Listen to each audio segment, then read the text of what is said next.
Ladies and gentlemen, please welcome E.M. Cirque performing two songs from Dragon Visits by Nina Kiriki Hoffman, featured in Riders of the Future Volume 42, and a performance depicting the characters from this year's cover art by Ciduelo and story by Orson Scott Card.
Welcome to the 42nd anniversary of the L. Ron Hubbard Presents Writers and Illustrators of the Future.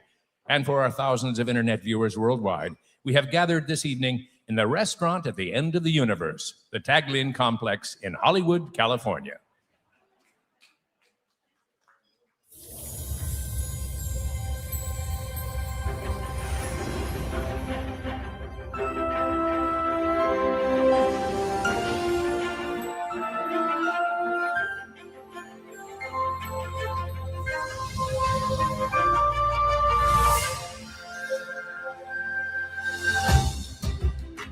The L. Ron Hubbard Writers and Illustrators of the Future contests have left a tremendous mark on the science fiction and fantasy field.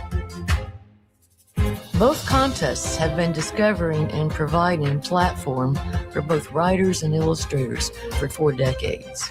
It's impossible to measure the impact these contests have had on the field.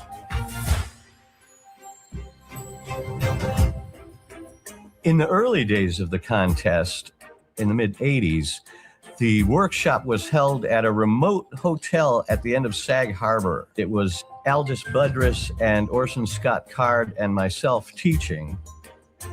And then from that remote, wind-blown place where we had the workshop, the actual event happened in New York City in Manhattan. And the array of important people attending and celebrating it was simply dazzling. I remember the first time that I came to the workshop and illustrators began piling out of the elevator. We started reviewing the portfolios. It was Kelly Freese, Paul Lear, and Ron and I, and we just had a wonderful time. We enjoyed looking at the artwork. And then we got Bob Eggleton, Ben DeFate, Larry Elmore, and more illustrators became popular and famous as the time grew by, from last century to this century. When somebody wins the contest, it's a really big deal. They get flown out to Hollywood for a week-long workshop. They spend time networking with each other and hanging out and learning from some of the biggest names in the writing and the illustrating field. In addition to studying very helpful essays that L. Ron Hubbard wrote, the winners are sent out on the street to meet and get into a conversation with a stranger as unpredictable random input. They're also given a random object. It might be a nail, a penny, an ice cube, which they will use as springboards associated with the stranger they met in order to write a story from nothing. The stories they write in 24 hours, which might seem like simply an exercise, but we tell them, no, Hubbard insisted that you can do this. And in proof of that, every year, at least half of the 24-hour stories that they write do later get revised and professionally published. The gala is like the Oscars. You dress up fancy in a bow tie and a tuxedo, and the gals are all dressed up with the hairdos and the nice dresses. It's a big deal. Their story gets published and their artwork gets published, and they have this gala book signing event, which is like the snazziest book signing that they're ever going to do. It's amazing the track record this contest has. That so many of the new writer winners and the new illustrator winners get their first moment in the sun.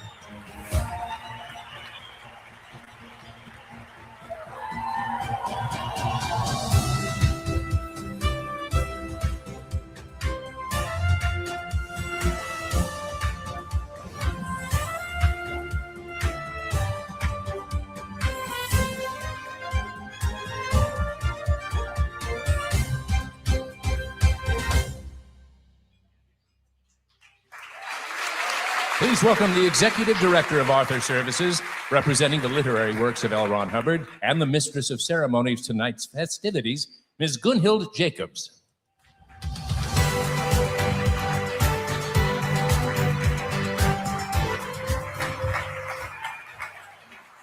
Thank you very much. Good evening, and welcome to the 42nd Annual L. Ron Hubbard Achievement Awards for Writers and Illustrators of the Future.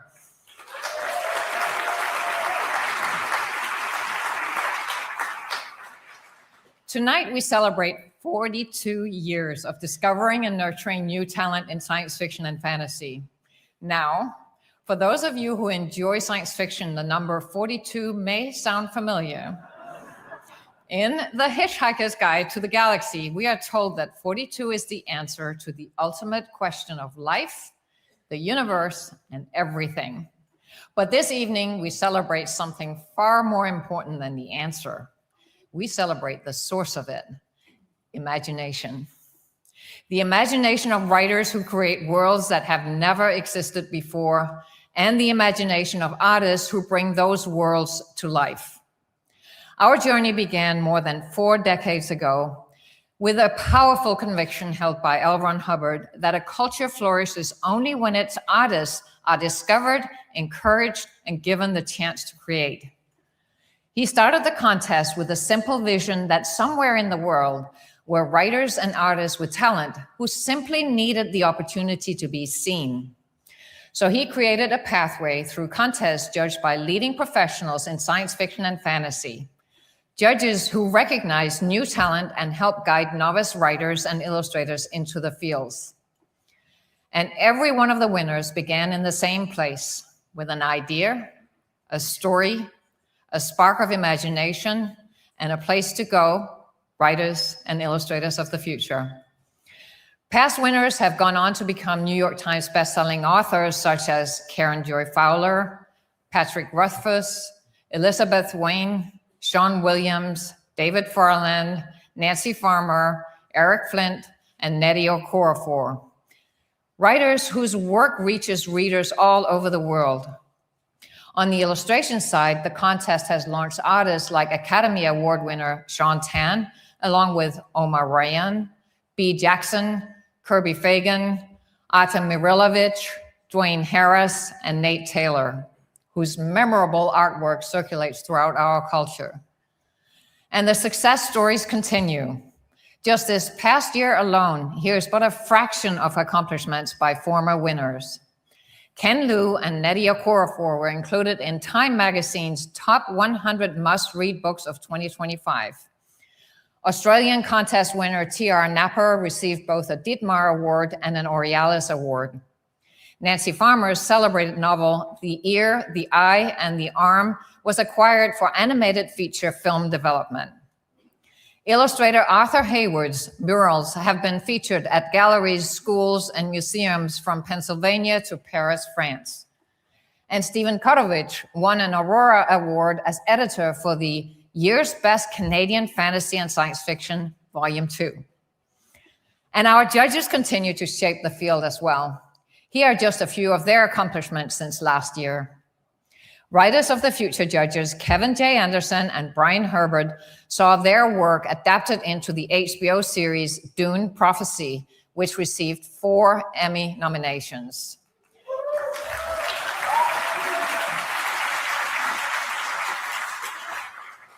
This is in addition to the 2 blockbuster Dune films, with a 3rd one on the way. Illustrators of the Future judge Brian Hales opened Draw It With Me Art Academy in Alpine, Utah, with over 200 students. Nnedi Okorafor just received the NAACP Image Award for Outstanding Literary Work and the Libby Book Award for her novel Death of the Author, which has also been announced as a finalist for the LA Times Book Prize and a Nebula Award.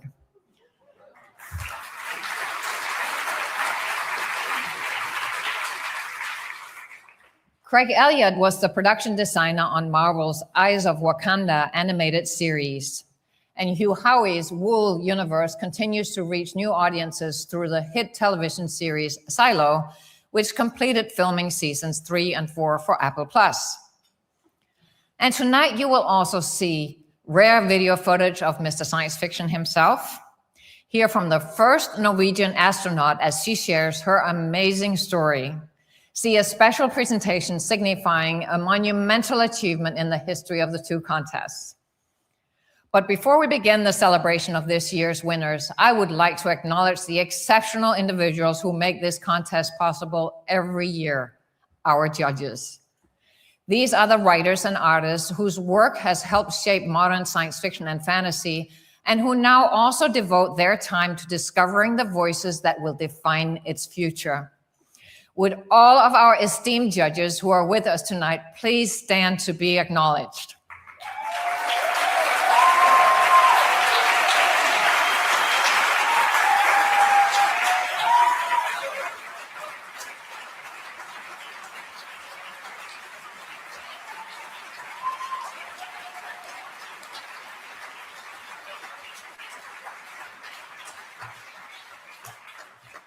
Thank you. You are the backbone of these contests, and we are greatly grateful for everything you do. And now, as we begin the celebration of the newest group of winners, it is my pleasure to introduce the president of Galaxy Press, who will release the newest volume in this long-running and celebrated series. Please welcome Mr. John Goodwin.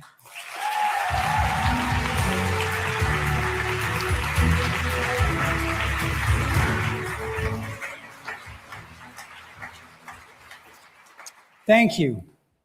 Tonight, we gather once again to celebrate another year of literary and artistic achievement. For more than 4 decades, this contest has discovered and published the best of the best in the genres of science fiction and fantasy. And tonight, it gives me considerable pleasure to unveil L. Ron Hubbard Presents Writers of the Future, Volume 42.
Illustrators of the Future contest judge Ciarello created the cover and titled it The Fire Tribe, with the central theme of fire. Accompanying this visual masterpiece is Orson Scott Card's Skinny Shins. Of it, he simply said, "I'm honored. I'm happy that I wrote a story to attach to that art. I feel every bit as excited as you new authors at my chance to be in this wonderful new volume." The second bonus story in the anthology is Dragon Visits by Nina Kiriki Hoffman, illustrated by 2023 Illustrators of the Future winner, April Solomon. And it served as the inspiration for tonight's opening musical performance. The third bonus story is L. Ron Hubbard's Space Can, a classic example of Golden Age military science fiction and illustrated by 2025 Illustrators of the Future winner, Haley Enriquez.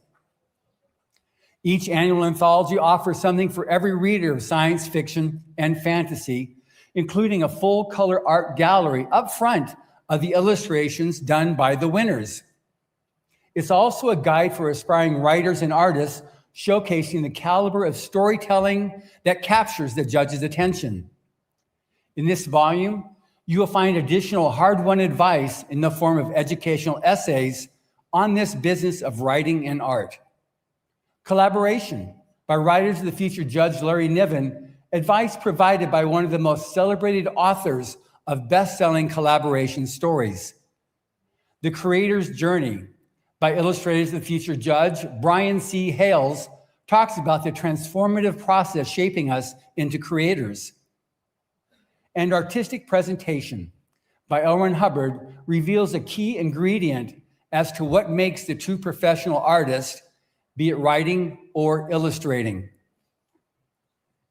This year, I'm very excited to announce that two-time Grammy Award-winning audiobook producer Stefan Rudnicki took on the project of producing the audiobook edition along with an outstanding cast of narrators.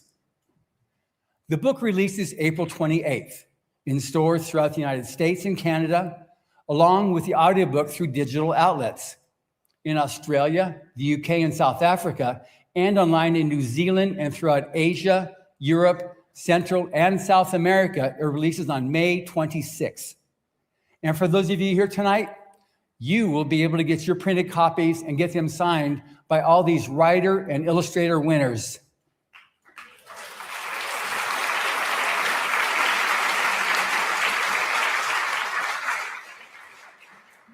In closing, as we turn the first pages of L. Ron Hubbard Presents Writers of the Future, Volume 42, let me remind you that the stories and illustrations held within represent the emerging voices of a better tomorrow.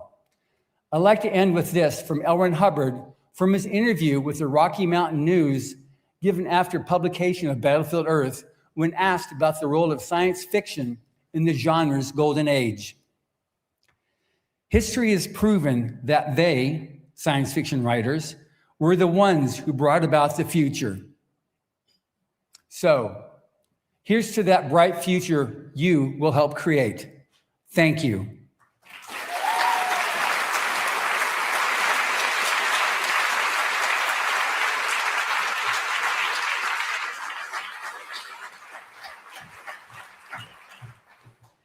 And now, on to the awards.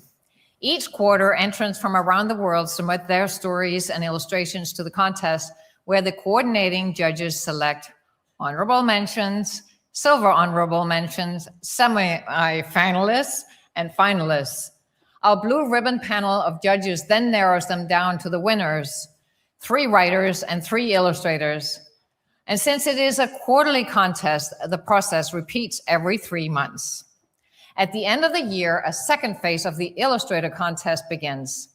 We commission each of the winning artists to illustrate a winning story with a 30-day deadline. This is done under the art direction of contest coordinating judge Echo Chernick.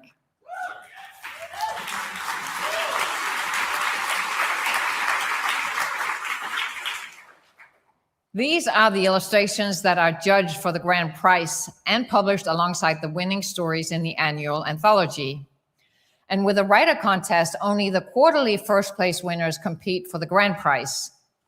While all the winners get prestigious awards, only 1 writer and 1 illustrator will receive the L. Ron Hubbard Golden Pen and Golden Brush Awards, a moment that can change everything in someone's life. And so, to present our first awardees, please welcome Writers of the Future Judge Nancy Kress and Illustrators of the Future Judge Craig Elliott.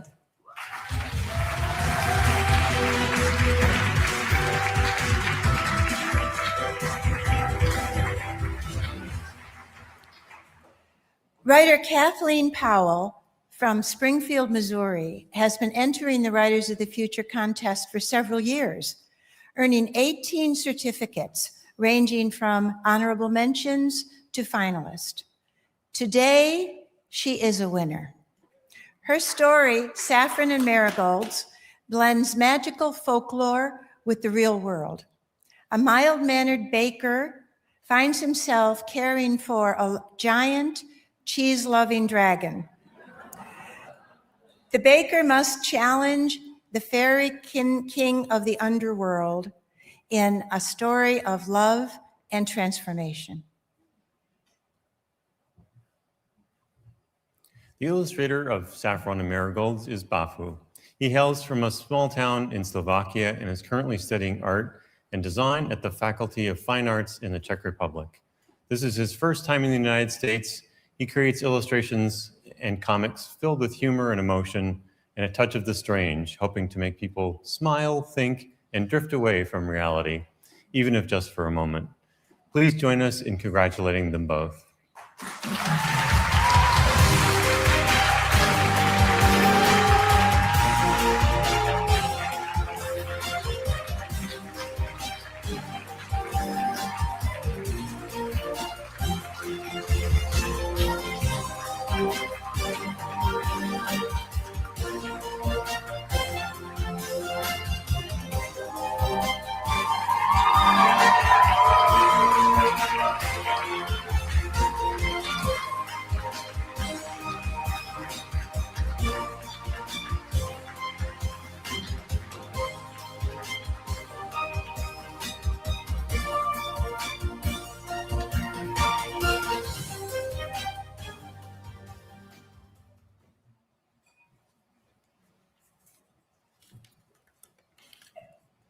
Thank you very much to Nancy Kress and to all the judges at Writers of the Future, and to the invisible army of staff at Writers of the Future and Galaxy Press, who put on this event and make this anthology not just once, but year after year after year. Thanks is also due to L. Ron Hubbard, without whom this contest would never exist.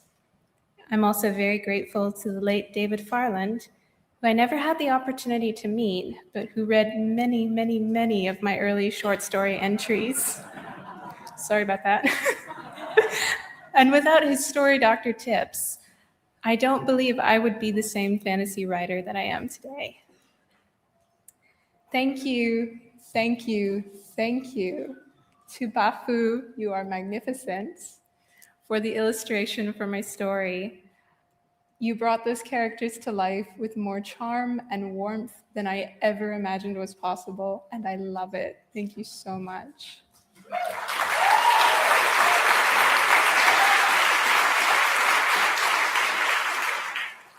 Very last of all, thank you to Mom for being with me through all the acceptances and all the rejections and cheering me on every step of the way.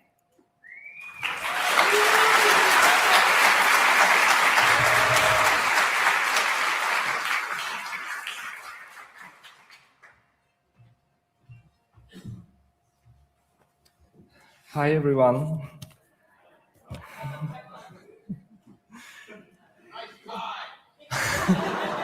Thanks so much.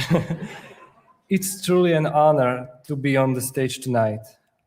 I found the competition when I was looking for ways to share my work, to find if it's got potential, and figured I have nothing to lose. Then later, I got a phone call from Joni, and I could not believe it. And standing right now on this stage, I still can't truly believe it. I come from a small country called Slovakia in Central Europe, and I have never traveled so far away. So it was kind of surreal, but amazing nonetheless. I have to say, I had one of the most fulfilling, inspiring, and great weeks of my life.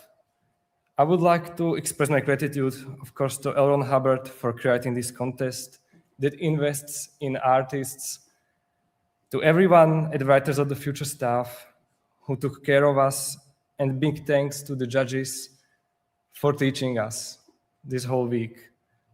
I will be forever grateful for this opportunity. You've been nothing but kind. Also, big thanks to my writer for her wonderful story I got to illustrate that I knew I was going to like just from the first few sentences. And my biggest thanks goes to my family, to my parents, for everything and for supporting me in my drawing habit. The same can be said about my uncle. I'm grateful that you, with my dad, even when you see me often at home, came all the way to see me stand here in tuxedo. I hope it's worth it. So, ďakujem. And big thanks again to everyone. I will forever cherish this memory.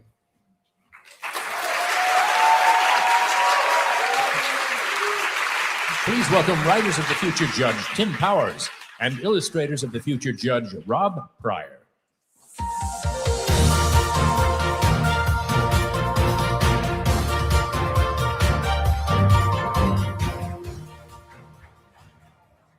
Thomas K. Slee is joining us all the way from Melbourne, Australia, where he grew up reading pulp science fiction, adventure, and intrigue stories, which strikes me as the perfect preparation.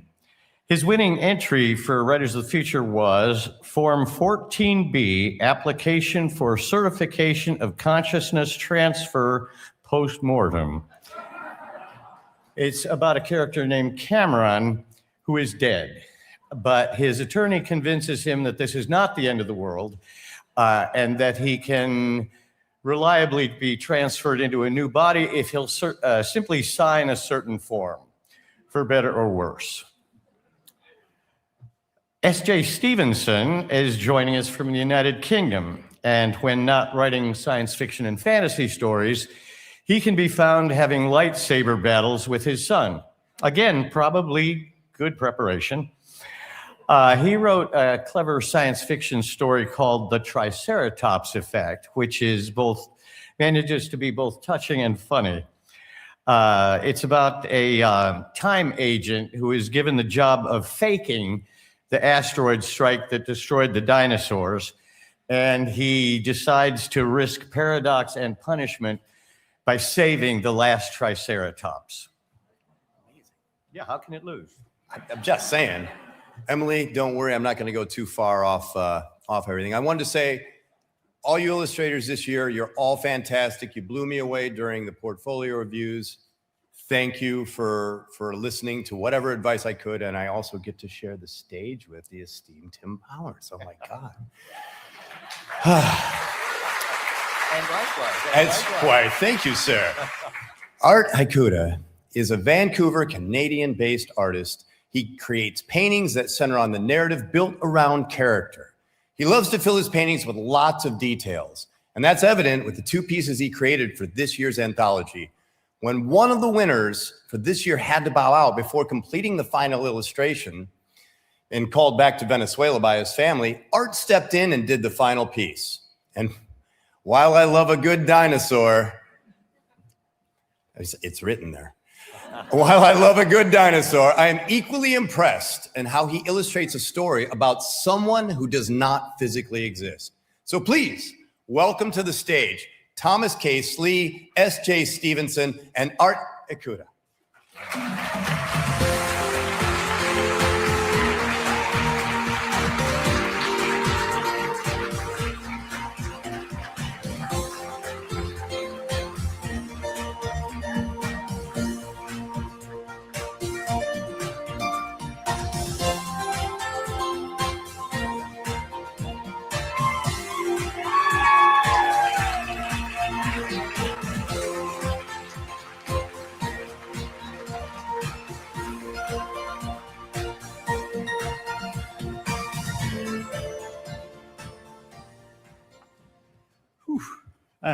Good day, everyone.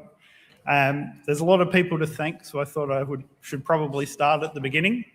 And so that means I've got to better thank my mum and dad for surrounding me with so many great books. I did write a little bit when I was a kid, but then university and work got in the way. So I find myself needing to thank my mum and dad again for joining me in a writing group during COVID. I should also thank the other members of my COVID group, my girlfriend Caitlin's dad, my brother and my cousin Alison. Without them, I wouldn't be here. Onto the story. I need to thank Chris McKittrick and his wonderful science into fiction workshops run out of Kansas. It was in those workshops that the spark for this story came to be. And I also need to thank my current writing group in Melbourne, Meridian Australis. You should check out our award-winning anthology, Austral 2025. That's a plug. But they're the ones who told me that the ending sucked and I needed to fix it. And so that brings me to the contest. I want to thank everyone who works in front of the camera and behind the scenes to pull this all together every year. It's a crazy amount of work. I want to thank the Hubbard estate for paying for it all.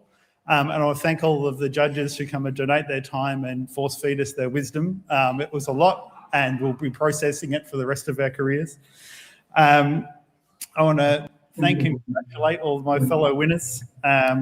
It's been wonderful to spend with you all, and I'm really excited to see what you all do next. I want to thank Art, who did an incredible job bringing my story to life through his artwork. And I'm amazed that he made paperwork seem foreboding. And last but not least, I want to thank my girlfriend, Caitlin, who I want to thank you for trusting me enough to tell me what you really think about my writing. And I love you very much.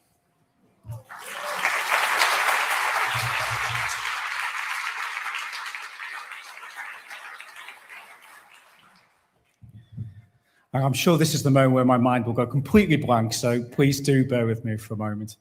If I was going to talk about my experiences of starting to be a writer, I'd have to start calling it something like blind alleys and tripwires.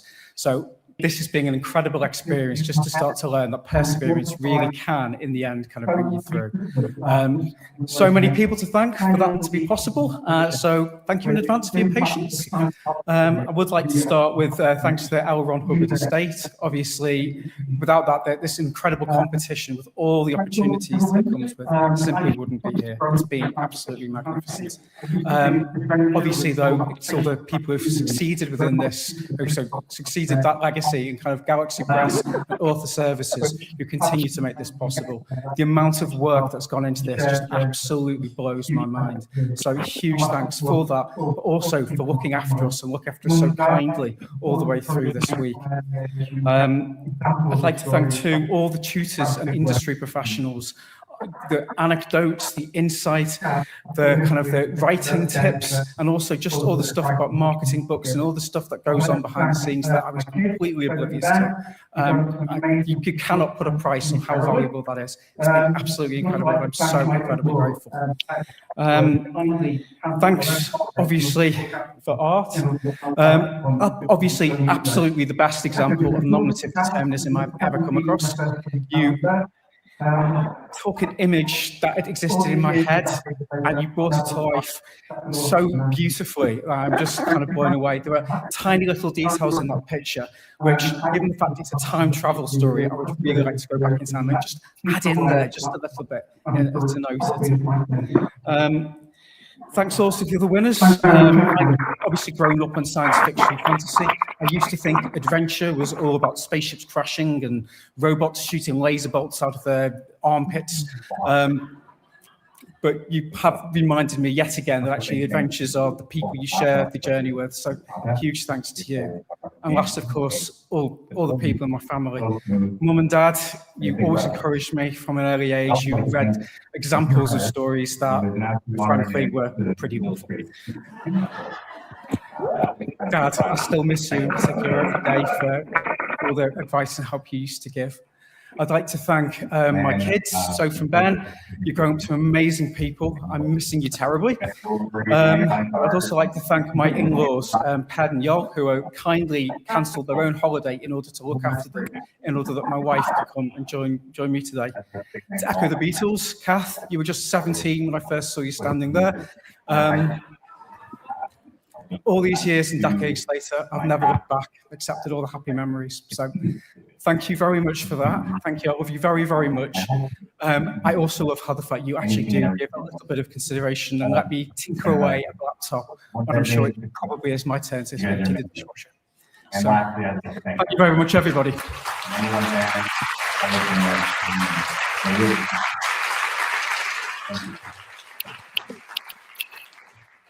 Wow. This is incredible. I just want to start by saying thanks to all the staff at the Writers of the Future contest. You guys are amazing, make this whole week run so smooth, and it's incredible. I'd also like to thank my two writers. It was an absolute honor getting to illustrate 2 stories. That was kind of a surprise when that second one came in. And then, of course, I'd like to thank my parents. I know you guys were a little worried when I got into art and didn't see eye to eye on everything, but I hope maybe you're a little less worried now. I'd like to say thanks to all my friends. You guys always helped push me to better heights, helped me kind of pursue my craft in such a way that I can continue to pursue it and continue to do so in the long run. And I hope to continue to impart anything and everything I've learned to all the friends that I make in the future, like the ones I've made this week. You guys are amazing. And lastly, I'd like to thank my wife. You're my #1 fan. You've always been there supporting me, and I really appreciate that. Thank you.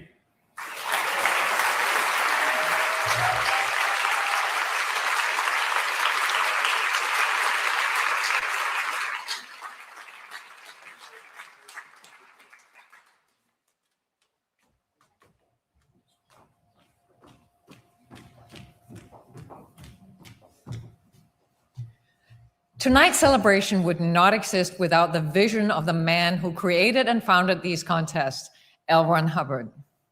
As he himself stated, he was first and foremost a writer. And beginning in the 1930s, he became one of the most widely published authors of the pulp magazine era, writing adventure, aviation, mystery, westerns, and eventually science fiction and fantasy. His stories appeared in the leading magazines of the day and were published around the world.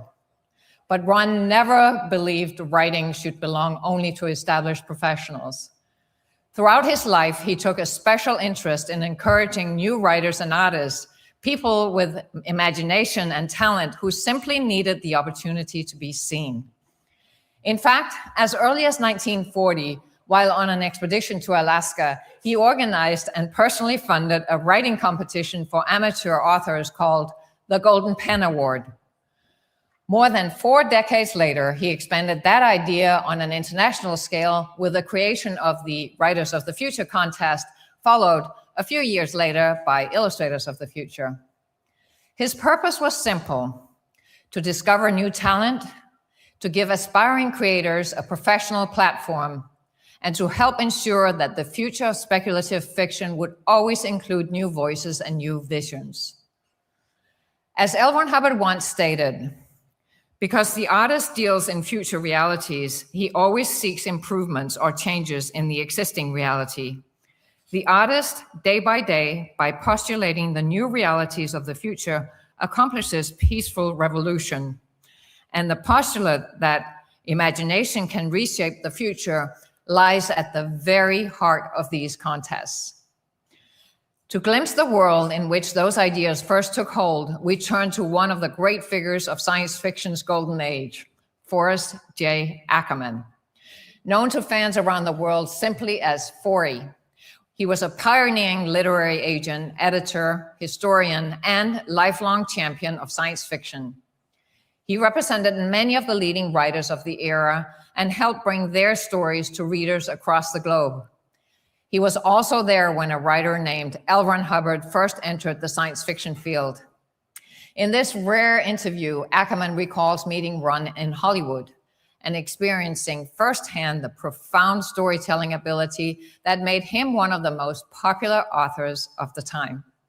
Ladies and gentlemen, I give you Mr. Sci-Fi himself, Forry Ackerman.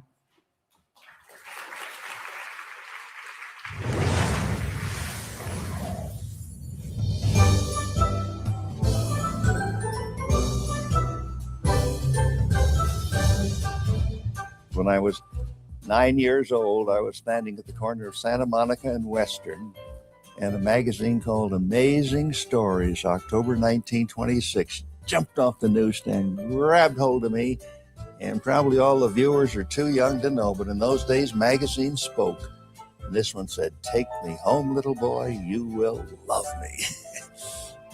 Well, after about 10 years or so, we began to have a new generation of youngsters like myself who had been reading it from the age of 10 or 12 or 14. And now they were in their 20s, and they began to write science fiction. So I became a literary representative because I decided I never wanted to have a boss, and I decided that the world had prepared me to be a literary agent, particularly specializing in science fiction. And I recall the first year that I hung out my shingle, A.E. Van Vogt, who didn't have an agent, he came along, and I became his literary representative. And during that time, there was a little secondhand magazine and bookshop. It was run by a good old gal with a boozy red nose. We all called her Shep. And as I was about to sign out one evening with the purchase of magazines, there was a very dramatic-looking, dynamic young chap ahead of me, and he was having a conversation with her, and I couldn't help hearing how he was saying that ever since about 1931, he'd been selling his fiction to Western magazines and Air magazines and Legionnaire and Romance, and I was waiting for the magic word, science fiction. I didn't hear any mention of science fiction, so I spoke up. I said, "Excuse me, sir, did you ever write any science fiction?" And right on the spur of the moment, spontaneously, L. Ron Hubbard said, "Well, no, but 35,000 years from now, there could be a new ice age here in Southern California." And he was off and running and spinning his whole first science fiction story right there on the spot. Well, I lost track of him for a year or two, and I was a subscriber to Astounding Science Fiction and Unknown Worlds, its companion. And first thing I knew, here was the byline of L. Ron Hubbard. And so I avidly read all his stories. Met him from time to time during the ensuing years. We have a science fiction club here in Los Angeles. And I vividly remember one evening that he was the guest of honor at the club and was one of the most overwhelming we'd ever had. In the past, we'd had Edward E. Smith, Skylark of space fame, and Edmund Hamilton, and Henry Kuttner and Catherine Moore. But I don't recall ever a more dramatic evening than when Ron was there. He just had everybody in the palm of his hand. And I guess it must have been just around that time that Ron, who had been selling on his own prior to that, decided the time had come to have an agent. And so, of course, I was very interested in getting every possible piece of his work into print. So when I took him over, the next thing we knew, he was appearing in Italy and France and Germany and over in England and so on. And he never seemed to run out of interesting tales to tell, because the way Ron wrote, he would sort of look at a blank wall and project some action, and his fingers would fly while he would watch sort of a motion picture that was coming out of his mind. Well, after he mastered the ordinary typing design, he heard that the Navy had rearranged the letters, and they gave you about 25% more facility. After he mastered the Navy keyboard, he created one all his own, which nobody on earth, including me, although I acquired it at one time, and I wish to heaven I knew I don't remember what became of it, but here was a typewriter where his fingers could just fly over it faster than anybody on earth. And at the end of 2 days, he had it in manuscript, and everyone was a winner, because you felt when he got through with the story that you'd read more than fiction. Across the years, I think Ron had quite an influence on a number of authors. For instance, he created Old Doc Methuselah, and had a series there. And the next thing you knew, other authors would pick up on the notion of the continuing series, create a character, and every few months have a new adventure from them. So that was something that I recall of Ron being at the forefront of. Well, 1,500 years down the road, as long as the world is still interested, grasped by a story with human beings in unusual circumstances, people with an adventurous, futuristic, fantastic turn of mind will be reading Ron Hubbard.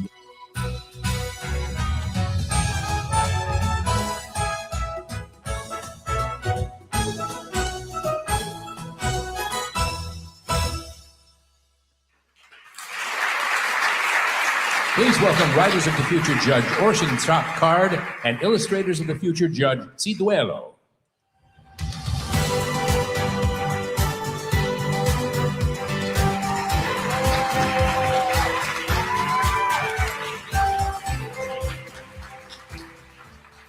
I hear frequently from new writers, I don't want to say young because they're not all young, but writers who have yet to be published, how frustrating it is to turn their stories into editors and get them back without any idea of why that story didn't work. I said, where's the feedback? We need feedback. Well, guess what, folks? Tonight, this is feedback. Now, hailing from a small town in Ohio, Thomas R. Eggenberger now lives in Japan, where he writes unconventional fantasy and science fiction stories. In his story, A Ready-Made Bubble of Light, Seb has spent his career stopping time to save people from deadly disasters. The story began with a simple curiosity. What would it look like if you could actually stop time, and not just people? Or how about bubbles of stopped time and bubbles where time is running? You'll need to read the story to find out how he made that work. The illustrator of this story is Alan Zhang. He was born in China, where he studied traditional Chinese painting and calligraphy. But it was when he discovered concept art for games and film when something clicked. He now builds worlds, shapes characters, and creates atmospheres following the path of concept design. He's committed to turning imagination into vivid images and meaningful stories. Please congratulate them both.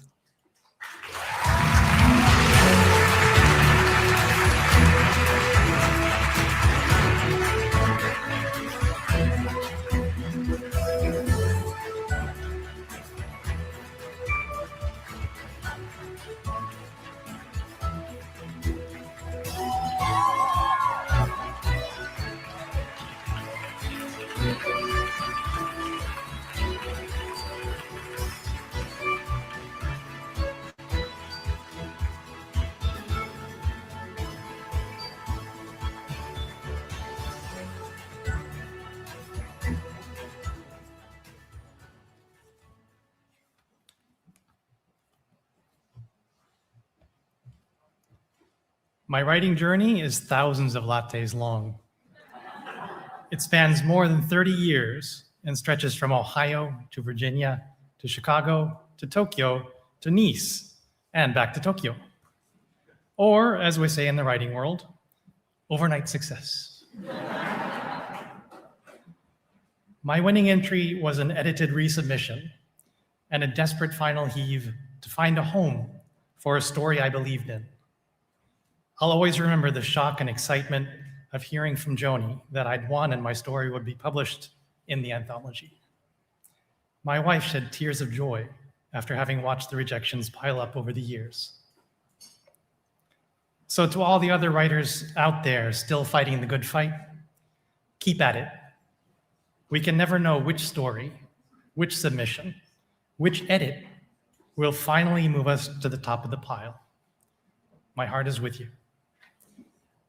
I'd like to thank, first of all the people at ASI and Writers of the Future, including the judges, for their kindness and all their efforts this week, and for continuing to provide a springboard for aspiring writers and artists. Jody, Tim, and all the guest speakers during this amazing week. Alan, the artist for my story, for creating such an amazing illustration. My lovely wife, Kiyomi, who unfortunately couldn't be here tonight, but she's watching, for giving me the space and support to pursue my dreams. My mom, who unfortunately passed away before she could read the winning story, but I'm sure she would have loved it, for reading to me when I was young and always cheering me on. My sister, Christina, for coming out to Hollywood to support me. Thank you. Bob for his companionship, Ian Martin for reading whatever I throw at him. And last but certainly not least, I'd like to thank the fantastic community of writer winners gathered here. Having lived in non-English speaking countries for the past 25 years, while stubbornly continuing to write in English, it's been amazing to finally have a sense of community and shared struggle this week. Thank you, everyone.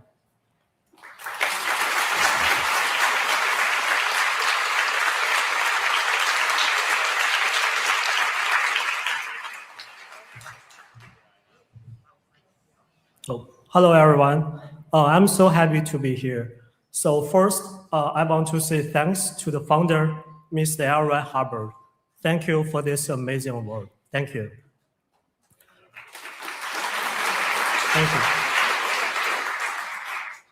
Also, I want to say thanks to the author, Thomas. I illustrated his story. It's such a cool story. I'm so appreciative for that. Thank you. Yeah, I had so much fun for it. And a big thanks to Johnny. Trying to keep reaching me out until we connected. Finally, I realized it's not a scam. Thank you so much. Yeah.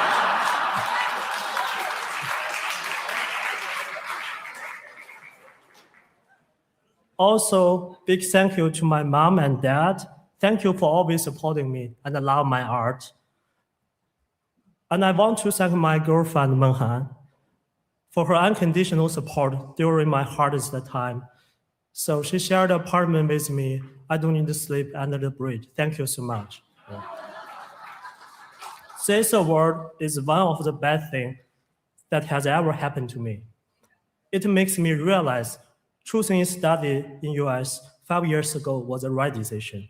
Finally, thank you for all bringing all together. It feels like home here. Thank you. I will keep doing more. Thank you very much. Thank you, everyone.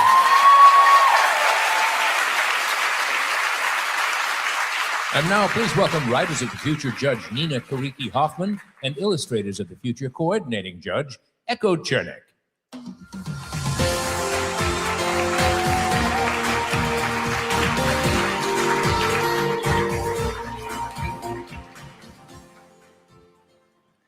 Alina Kumra lives in the California Bay Area.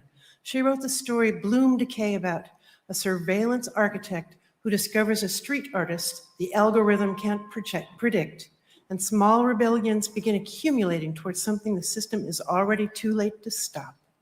Her story was inspired by a conversation with her grandmother about birds, and she decided to write about what happens when the watched become the watchers.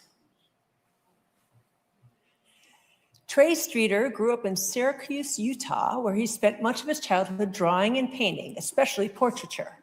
Currently studying at Weber State University, Trey has turned his attention to sci-fi and fantasy art, a genre that offers him the freedom to create art that exists beyond reality. Alina could not be here with us tonight. Please welcome Trey to the stage.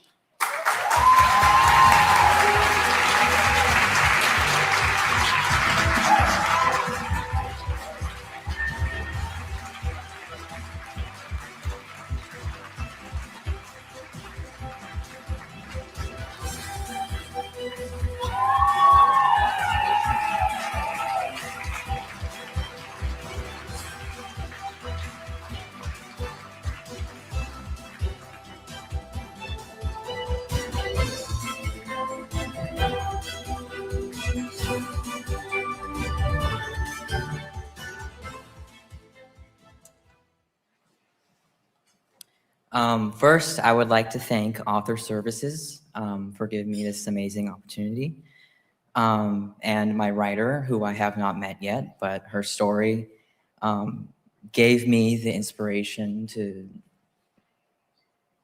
make this illustration. And to my family for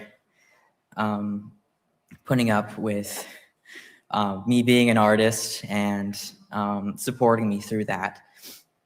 I'd like to thank my friends for entering exhibitions with me and standing with me through everything.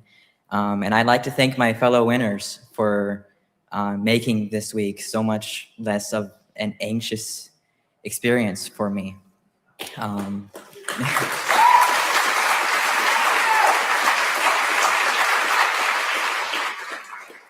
I'd like to thank my high school painting teacher, Greg Batt. Meeting him was the first time that I met a like-minded person in art. And being able to share my love for Caravaggio and Sargent with him was an experience that changed my life. And I'd like to thank my girlfriend, Olivia, for dealing with my anxious ramblings about going to California by myself. And yeah, but thank you.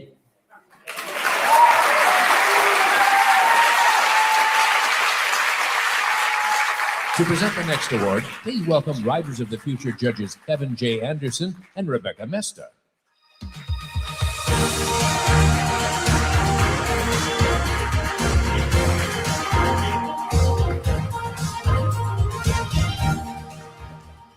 Man, I can't wait to sit back with a pan-galactic gargle blaster and read this book.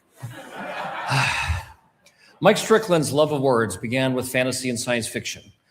But after a long hiatus from writing fiction, in 2024, Mike earned a master's degree in creative writing and started submitting his work.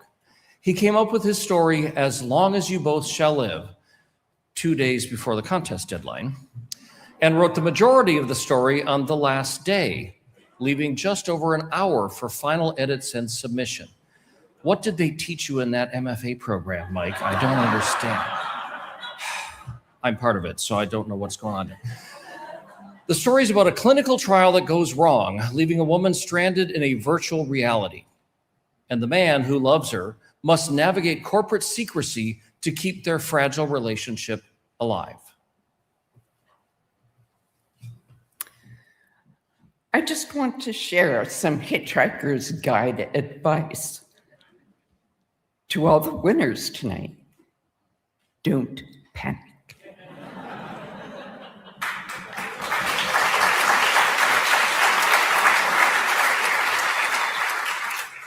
The illustrator of the story is Kara Richardson. Growing up, Kara had a fascination with faces due to a condition called prosopagnosia, which is face blindness. She would draw the faces of family and friends over and over with hopes to memorize them. What started as a hobby has turned into a real-life skill.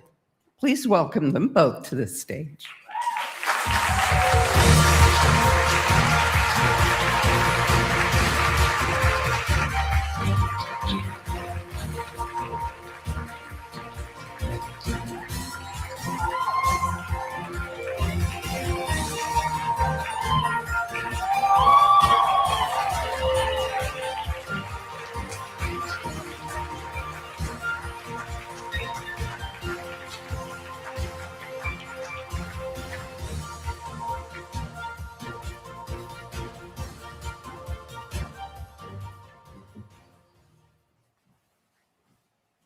Good evening.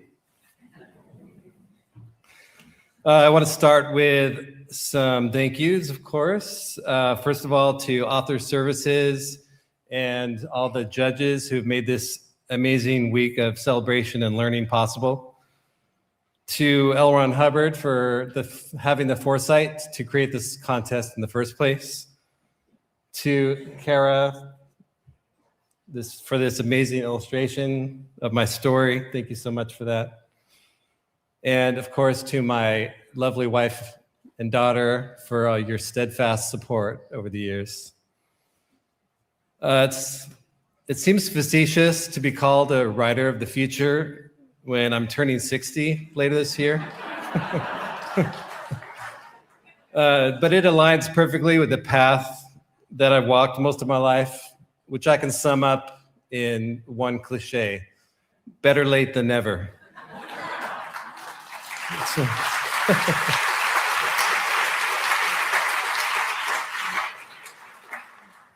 after graduating high school, I spent several years being a beach bum, and then I served 4 years in the Navy. And so it took 7 years for me to finally go to college. Better late than never. After going to film school and taking my best shot to break into Hollywood as a screenwriter, I turned my attention to establishing a stable career more than a decade later than my high school peers. Better late than never. I met my wife when I was 40 years old, and we got married 2 years later. And then I became a father at the age of 45. Most definitely better late than never. And then it took me 25 years to realize my day job wasn't fulfilling. So 2 years ago, I decided to focus back on my true passion, storytelling. I earned a master's degree in creative writing. I started publishing short stories, and I won this award. Now, after so many years, I'm finally beginning a career as a published author. Better late than never.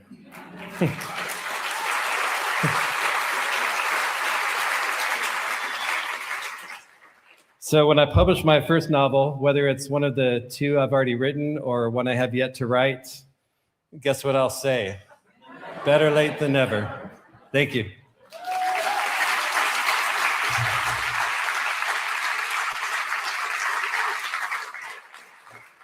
I've got to give a special thanks to Author Services for giving me such a wonderful opportunity to meet so many great people as teachers and fellow contestants.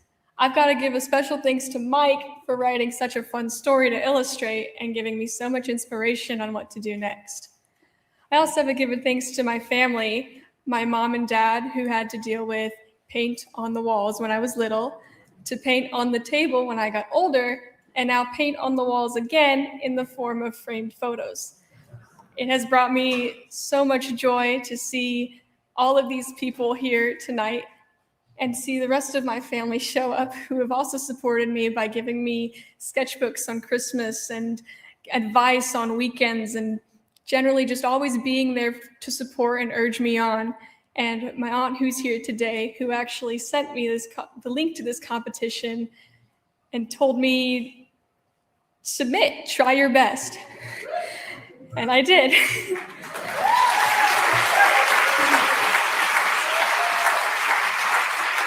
I would also like to give a special thanks to all the fellow contestants here who have made this trip so much fun. It has been an honor to hang out with you guys and to have conversations with you up till 1 a.m.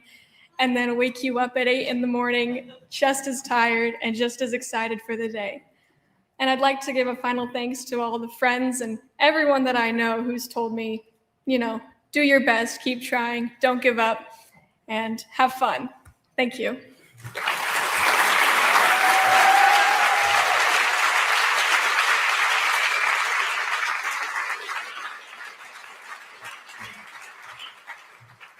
Ladies and gentlemen, exploration and imagination have always gone hand in hand. Our keynote speaker tonight embodies both. Jannicke Mikkelsen is Norway's first astronaut. She's also a cinematographer and a published author. Her background and introduction are best told visually, and here it is.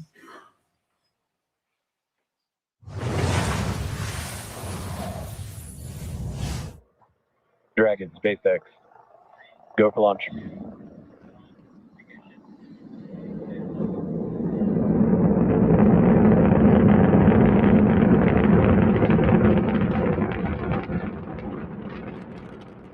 She is Norway's first astronaut and the first cinematographer ever to travel to space.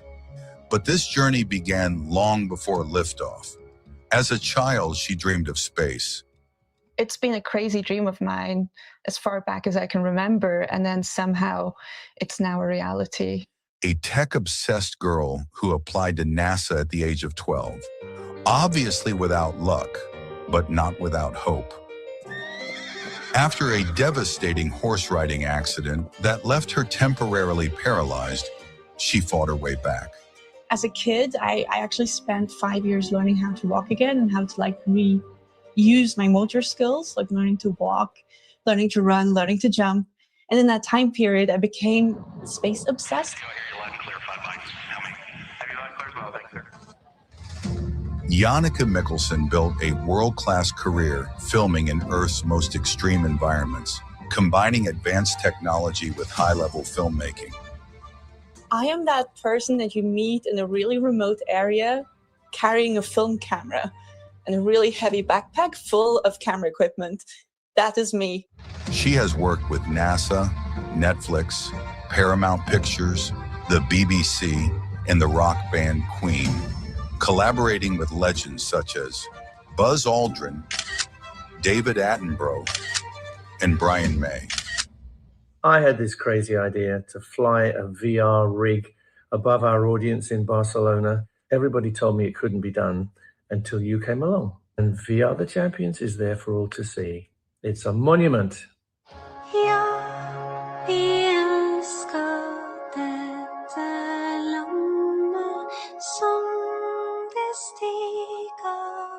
Janneke made history when she flew on the Fram 2 space mission, the first ever to orbit over both the North and South Poles. No humans have ever been in a polar orbit previously. And that's intriguing to you? Absolutely. Today, she will share her story. Please welcome astronaut and cinematographer, Janneke Mikkelsen.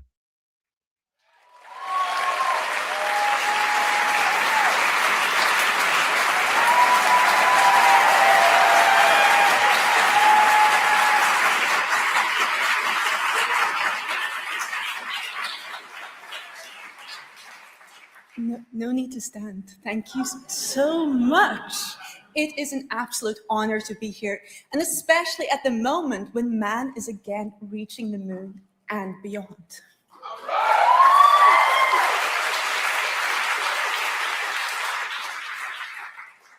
I mean, as for my journey, I was with tremendous joy. I also celebrated a safe return to planet Earth after having demonstrated the first ever polar orbit.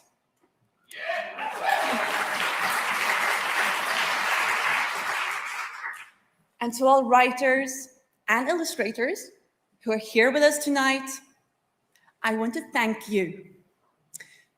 And I want to thank the creators who came before you, because my crew and I would not have gone into space in the Dragon if it were not for the science fiction writers that dreamt up the possibilities that we made fact.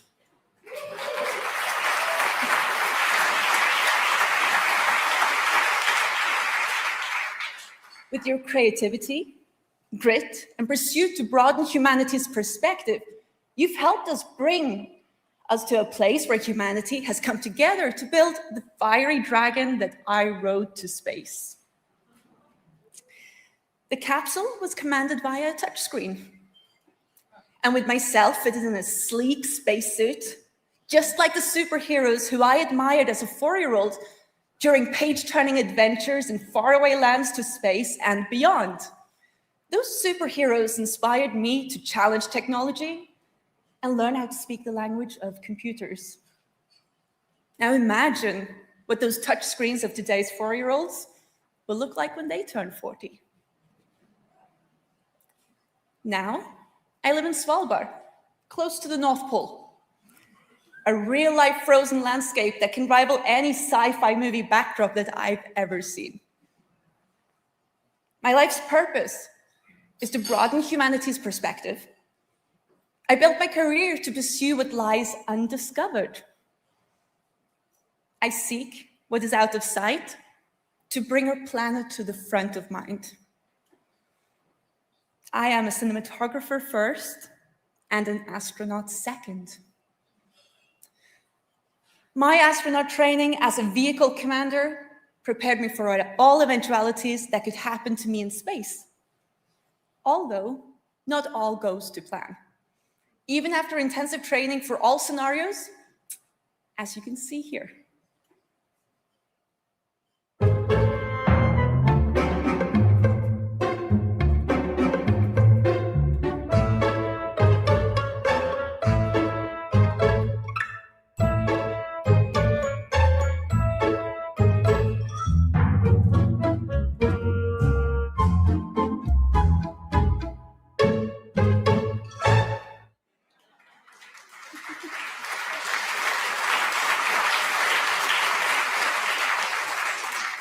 And what shocked me the most about being out in space was being presented with a planet Earth that did not at all look like the blue planet I had learned about at school. Our polar orbit brought us to the Arctic and Antarctic, resulting in a view of the planet that was mostly white and frozen. From orbit, there are no borders, no familiar reference points, only patterns, textures, and the raw forces that shape our world. It changes your sense of scale and your sense of place. I pointed my camera at land I had never seen before, like the frozen volcano land of Kamchatka in Russia. The Arctic Ocean with open water leads visible from space, making it near impossible for a polar explorer to ski there on foot in pursuit of the North Pole. Svalbard, where I live, a land never before photographed or even seen from space by humans. Countries are difficult to see from space, but one of the easiest landmarks to identify at day and at night is the Nile in Egypt. Technology can truly only be seen at night. Here we see white LED lights on mainland China. Orange tungsten lights identifies Hong Kong. The lights you can see here can be fused with stars in the night sky. However, they are fishing boats. And the many towns of China lit up at night. As for being in space, the sound of silence is profound. The vastness of our universe suddenly becomes very real. And with it, a new perspective of the world we call home. I am, as I said, a cinematographer first. The images you saw are not just moments from a mission. They are part of a larger story. A story about our planet and our place within it. Therefore, I have created for you a short edit, bringing together some of these images you have already seen, bringing our planet to the front of mind.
writers and artists.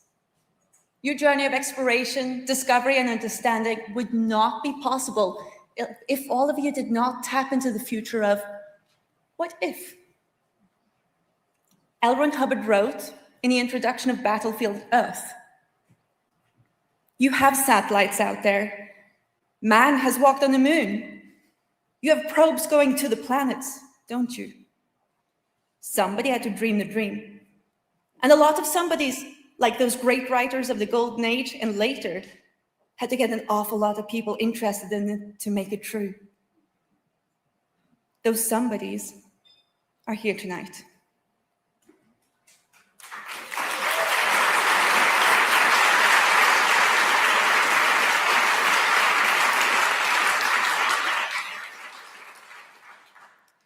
You inspire your readers and viewers to dream, and you challenge humanity to discover what we are capable of achieving when we put our minds into action as a team.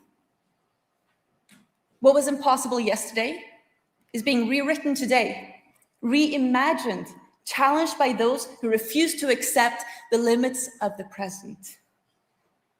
And that brings us all one step closer to the exciting future of possibilities that bring about a better tomorrow. The future you imagine is a future we will all one day explore. Dare to dream, dare to write, and dare to create. Thank you so much.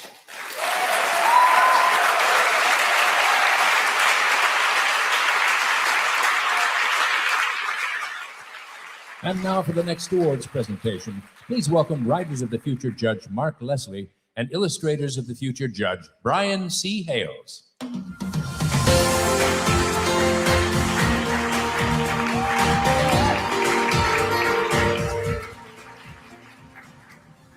Zach Poulter, writer-winner from the potato fields in rural Idaho, now lives in Utah, where he works as a middle school band teacher.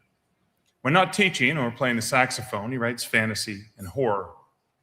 His story, Shell Game, is about a detective that wakes up at a crime scene with blood on his hands. He races to expose the body-hopping entity, using him as a shell before it uses him to strike again. Writer-winner Dorothy de Kock hails from a small village in South Africa. She's an educator, real estate agent, and safe house director. In her story, Thickly, Namsa is desperate to become visible, so she follows a trend promising instant beauty, only to face the horrifying truth that her new, improved self may not leave room for the old one. Tracy Eyre grew up in Newfoundland, a place with a distinct time zone way up north that, as you can imagine, can get pretty cold. But that magical place with its unique language and icebergs only brought inspiration for her art. Having honed her skills through the Milan Art Mastery program, she specializes in portraits with a preference for charcoal and oils. Tracy is both an artist and storyteller. This year, she illustrated 2 stories in volume 42. Please welcome all 3 to the stage.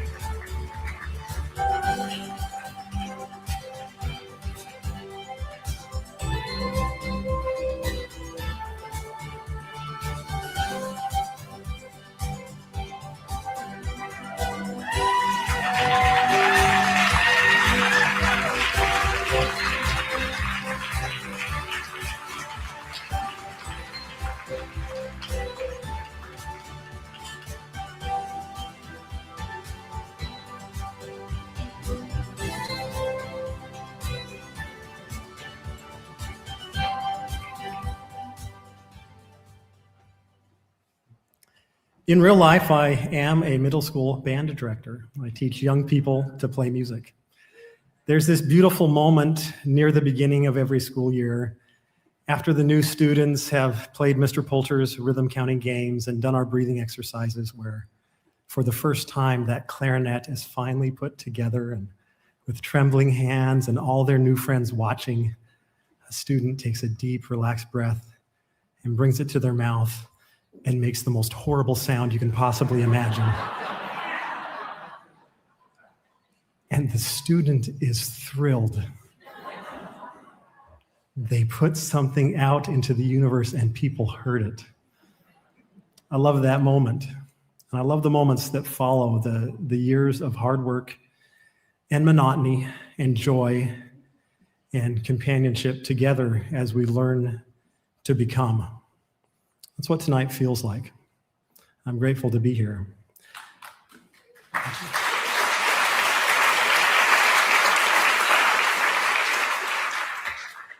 Thanks to L. Ron Hubbard and his estate for starting and continuing this wonderful endeavor for 42 years and counting.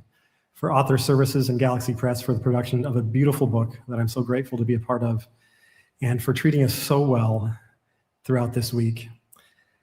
Thank you to our marvelous workshop instructors, Jody Lanai and Tim Powers, the dynamic duo who have taught us with tremendous grace and wit and no small measure of patience.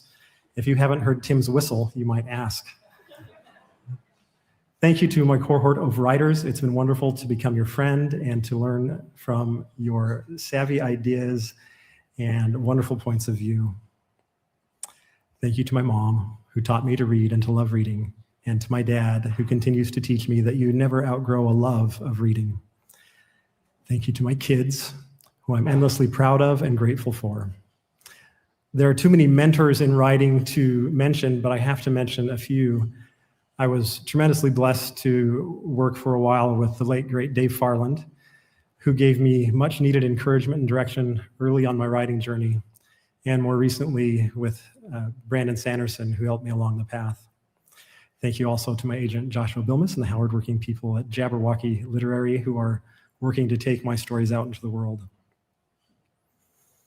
Thank you also to my writing group, who reads my first draft so none of you have to.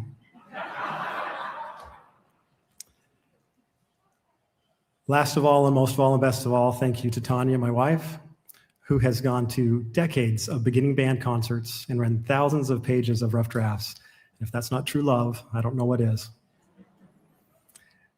Thank you for encouraging me and for making time and for reminding me on those days when the rejections by far outnumber the encouragement that it's not if, but when. Thank you all for your encouragement and help as I make my first little squeaks into this vast universe of speculative fiction. I look forward to much more to come.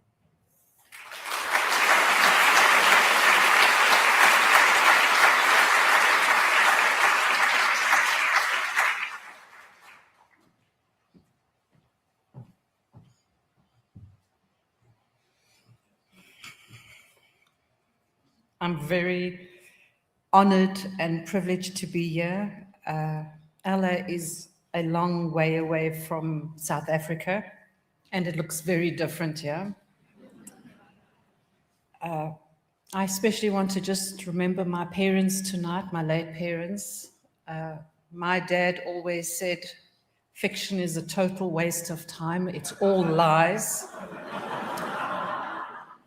And then my mother taught us that it is much better to read a good novel than to fold laundry or do the dishes.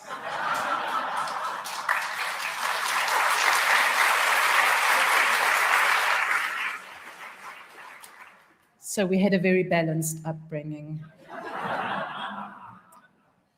It's been the most amazing week, and I'd really like to thank the L. Ron Hubbard Writers and Illustrators of the Future contest. Author Services, who are the supermen and superwomen that you will never see, but you will see the results of everything that they do. And to Galaxy Press, you have made this week memorable, and I will never ever forget all the kindness, you just bent over backwards, and there was nothing that was too much trouble, and every one of us absolutely appreciated it. The judges and fellow writers of this week, thank you for all sharing your hearts, your words, your stories, your wisdom. I I just feel that you will be part of my life forevermore. And I'm honored and privileged that my story is going to be tucked away with all your stories and advice for a very, very long time, as long as there are books. My illustrator, Tracy, as writers, we try really hard to paint a picture with our words. When I first saw Tracy's illustration, I just burst into tears because I was saddened by what I had done to my character, because I saw it on that image. And Tracy absolutely brought the emotions to life onto the page. And Tracy, you just made Nomsa alive. You made her real. Thank you so much.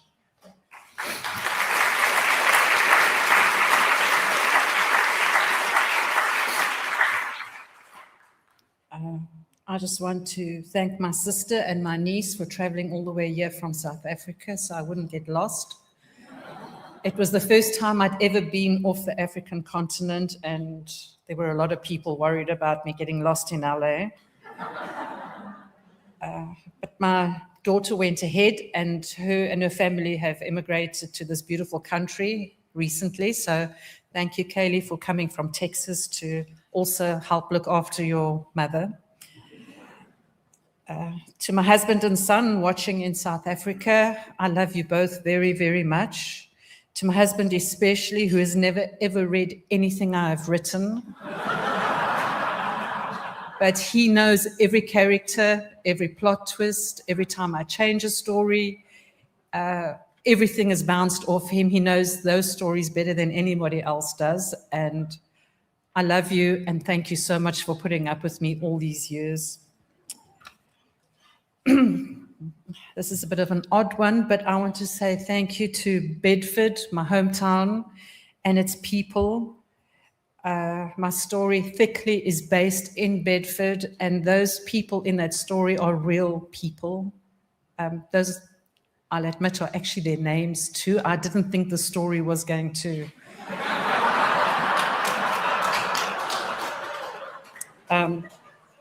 But they have fortunately agreed. They are excited to be in the story. So my lawyer doesn't have to stand in for me. Bedford and people, thank you so much. You provided the magic for the story. Without you, the story would not have existed. And a final thing, just to Dad, they gave me an award for my lies. I love you.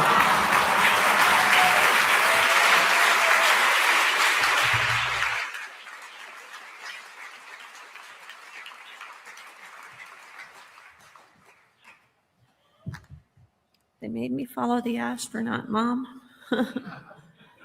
Okay. Okay. So first, I'd like to start by saying thank you to the estate of L. Ron Hubbard for this amazing contest you see up here, and all the adventure that it's brought into all of our lives, right?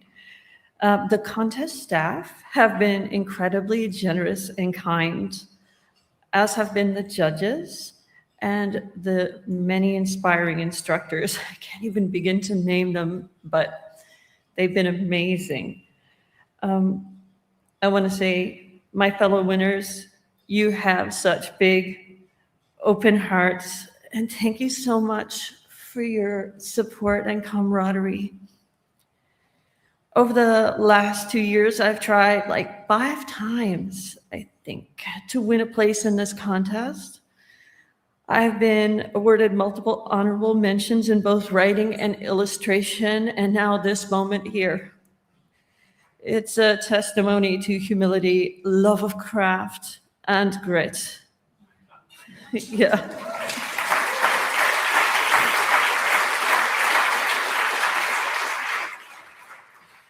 I also want to say thank you, Island of Newfoundland, a place that stands apart and is a little bit offbeat. It's a place that still believes that fairies could carry you away and that sometimes that's okay and maybe you should pack for that. Maybe you should go. Congratulations, winners, writers, and especially Dorothy DeCock for Thickly and Zach Poulter for Shell Game. Amazing stories really changed my life. So I really appreciate your creativity.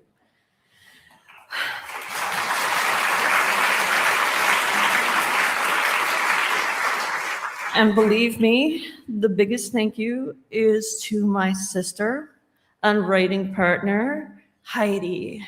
When I won, she ran through my entire house screaming with joy, just shrieking.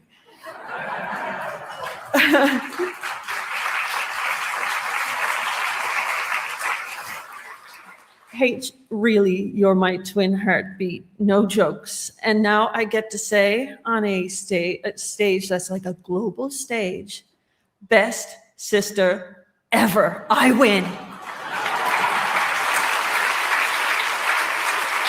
Thank you.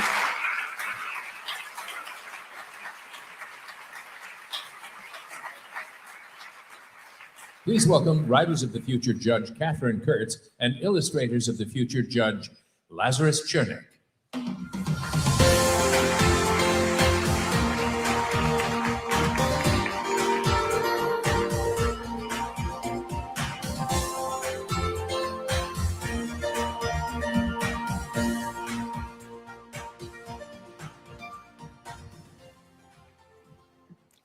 Brenda Posey grew up in Huntsville, Alabama, where she can be found tending to her garden, fixing up a mid-century house. I've done that. And plotting short novels and short stories, or staring at the night sky, wondering what if. Canary, her story, is about a reclusive Arkansas homesteader who experiences missing time. Her only hope for solving the mystery of a world gone wrong is a boy who shouldn't exist.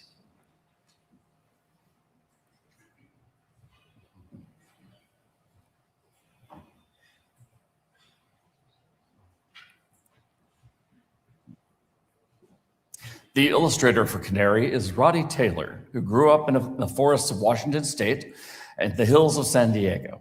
Nature, culture, and stories are Roddy's biggest inspiration for his art. With a degree in civil engineering, spending 10 years as a math and physics teacher, Roddy finds endless opportunities to pull from the world and create fantastical illustrations. Let's give them both a big welcome to the stage.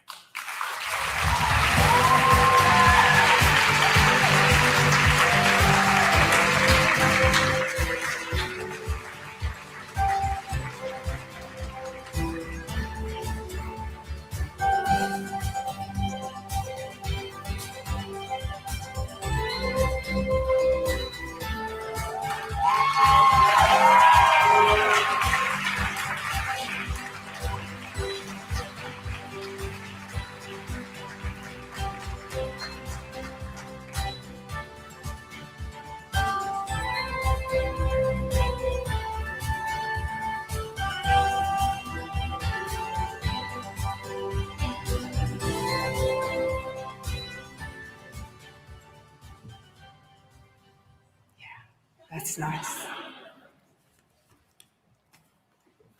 I have so many people to give thanks to.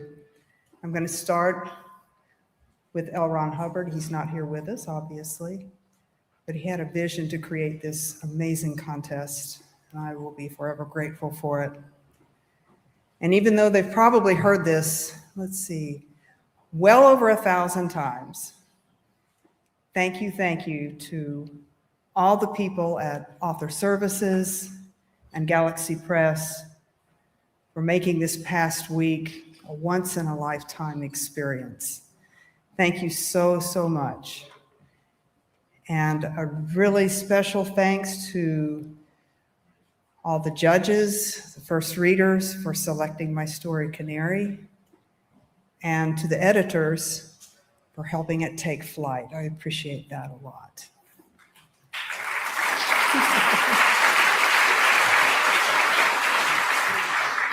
To my talented illustrator, Roddy, thank you so much for taking the essence of Canary and putting it into a beautiful piece of art. Thank you. A huge shout out to my critique group, Leaky Pens, Joe and Joan, Debbie and Deanna, and Brenda, not this Brenda, another Brenda. What are the odds of that? And last but definitely not least, to my family, to my husband, Joshua. Thank you for your love and for your support. If it weren't for you, I wouldn't be here. Thank you so much. To my son, Brian, and to my daughter, Megan. You have been inspirations to me from day one. Thank you so much. Thanks.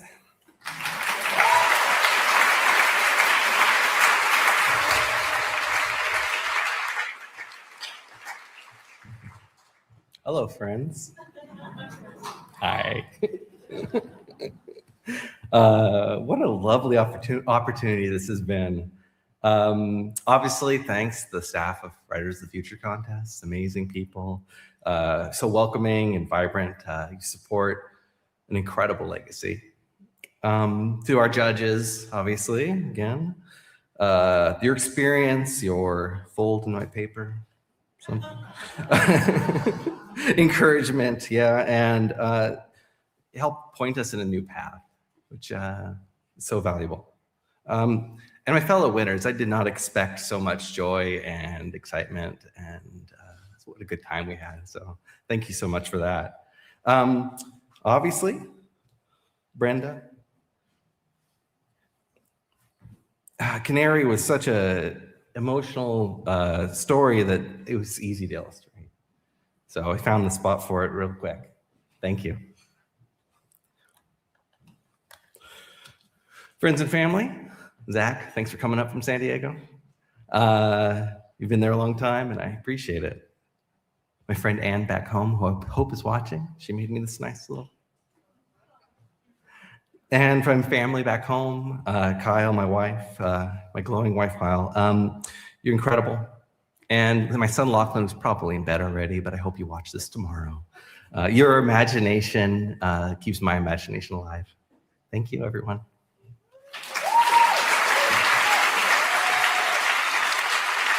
Please welcome the Vice President, Public Affairs Author Services Incorporated, Ms. Emily Goodwin.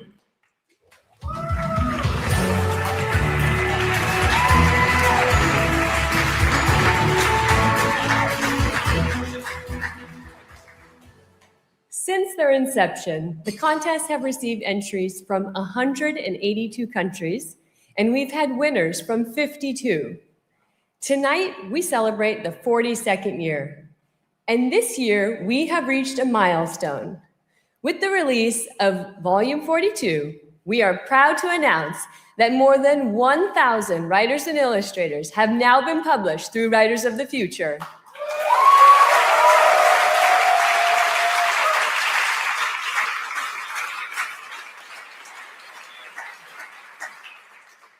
Joining us tonight is a special guest from an organization whose mission closely aligns with that of Writers and Illustrators of the Future. The Independent Book Publishers Association was founded the same year as Writers of the Future, and both organizations have grown and evolved over the past 4 decades. The head of this organization has been a steadfast advocate for independent publishing, with prior leadership roles at HarperCollins, Workman Publishing, and Ingram Content Group. She now leads the IBPA in building a vibrant and thriving publishing community.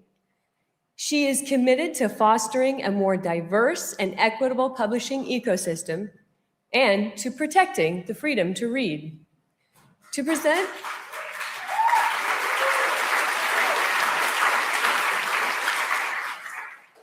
present a special recognition, please welcome the Chief Executive Officer of the Independent Book Publishing Association, Miss Andrea Fleck Nisbet.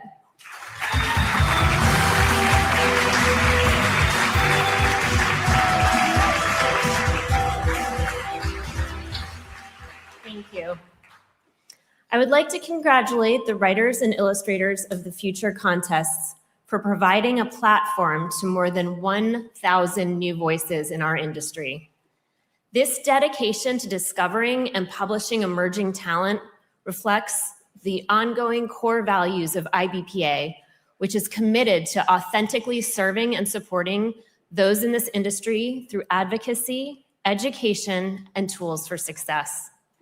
This vision guides the spirit and nature of the IBPA members, our board, staff, and our volunteers.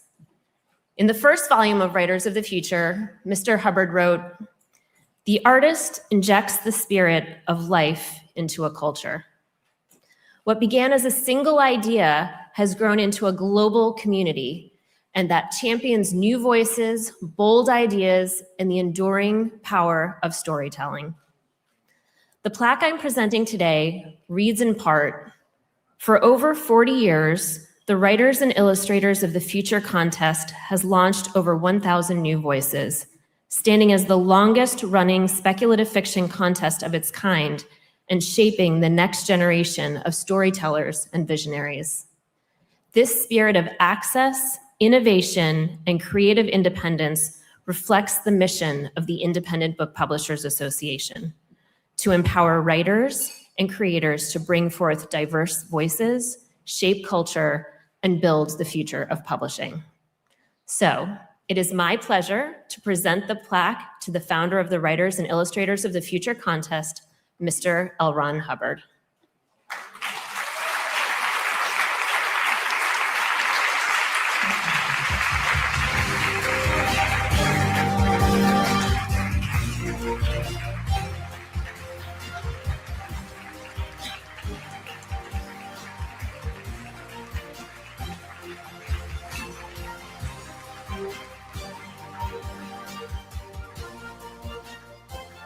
Please welcome Writers of the Future Judge Larry Niven and Illustrators of the Future Judge B. Jackson.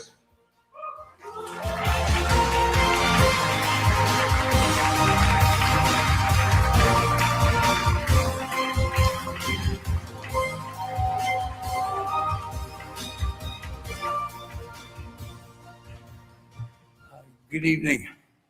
I'd like to say a few words first about the anthropic matter. I think all of the judges have been following this. Various geniuses have been using our books to train artificial intelligences. There are over 1 million books involved. And my viewpoints, let me give you 3 points. Point 1, I love having a new audience. Point 2, this is our avenue into the future. We don't know how long our work, our ideas will last in the minds of non-humans who may be immortal. And 3, I do expect to be paid for my labors.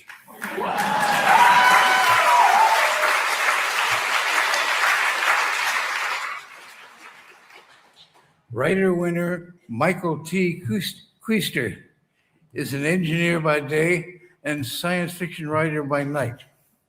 He wrote the story In Living Color, where a man who can step into pictures uses his gift to solve crimes, balancing horror-filled photos with sanctuary inside Monet's water lilies until one investigation turns personal.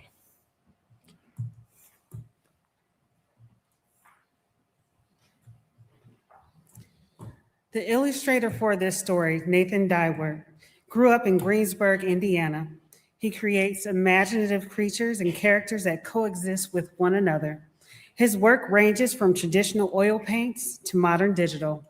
He loves teaching and would like to be a full-time professor along with his art career.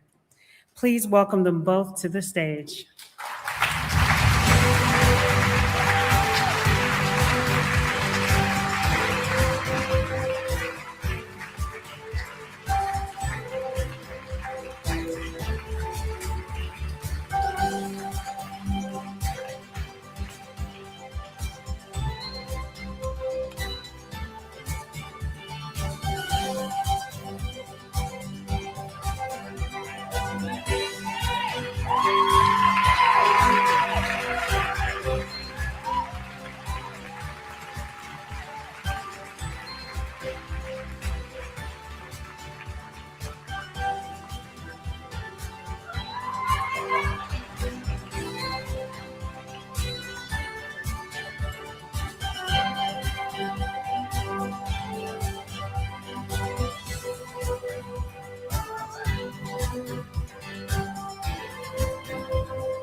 Hello, I'm Mike, and I write science fiction.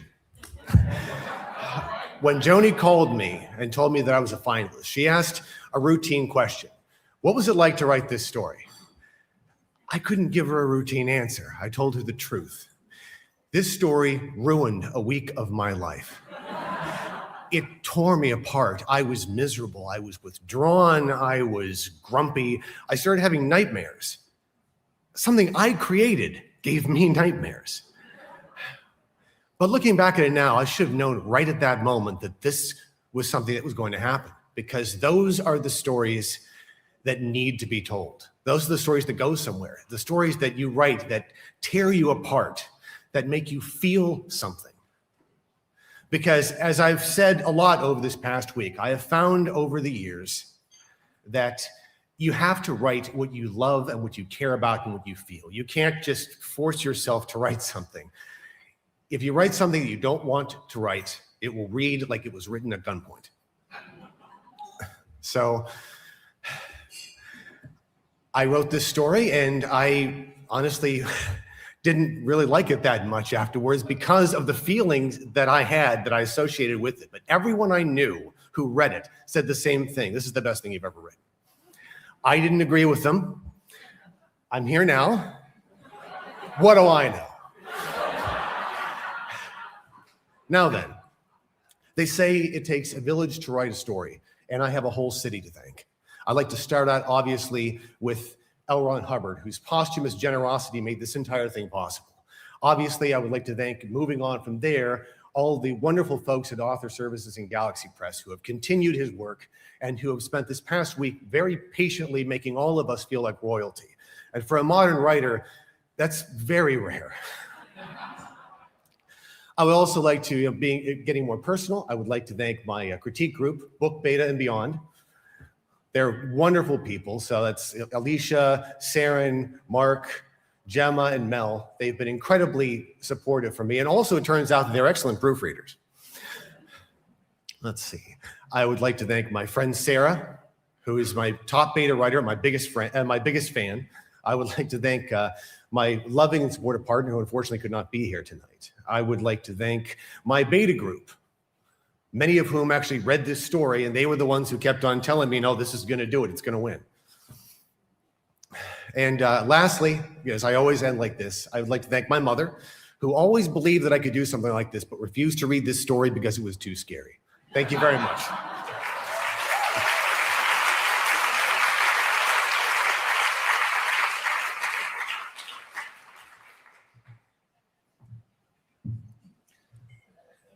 As some of you come to learn, I'm a bit of a talker, so I'll try not to keep this too long.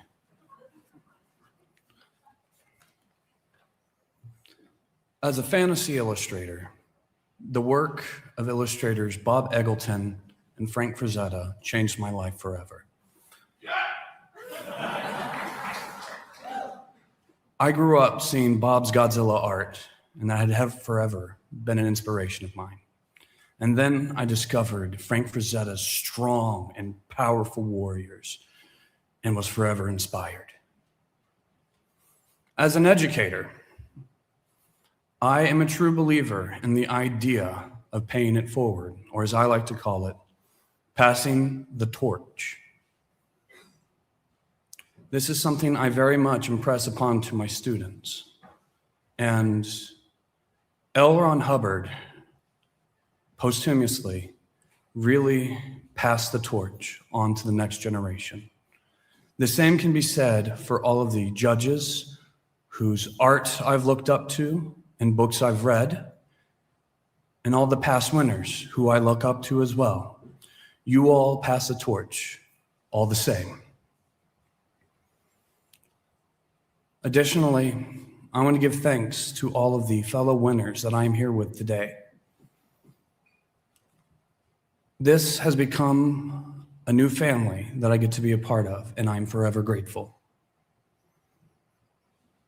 Author Services, you guys have done a fantastic job putting everything together, from convincing me to put away my fears and enter the contest, and running this fantastic workshop that has me more motivated than ever. Additionally, there is Galaxy Press. You guys did a fantastic job putting together volume 42 of Writers of the Future, and I am so amazed to be a part of it. Michael, your story had me on the edge of my seat and brought me to tears by the end. I knew reading this story that I had to paint it in oils, and so I did. And additionally, I'm so grateful to have someone who can be a new friend that we can hang out every now and again. Finally, there's everyone back home in Indiana. I'd like to start with my students.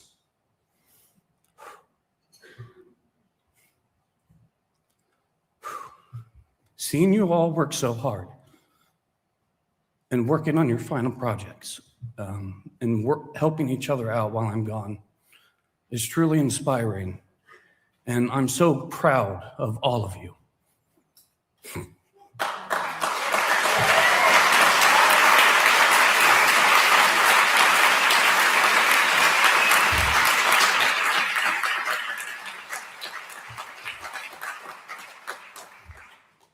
My father, Donald. Growing up, watching him draw set me on my path. He taught me how to start learning how to draw Superman and Godzilla, and everything lifted off from there, up and away. To my mother, Kristen, and my stepfather, Jack. You guys have been some of my biggest supporters over the last few years, and I don't think I could be here without your support. My older brother, Dakota. We used to fight like dogs, but you have become one of my best friends.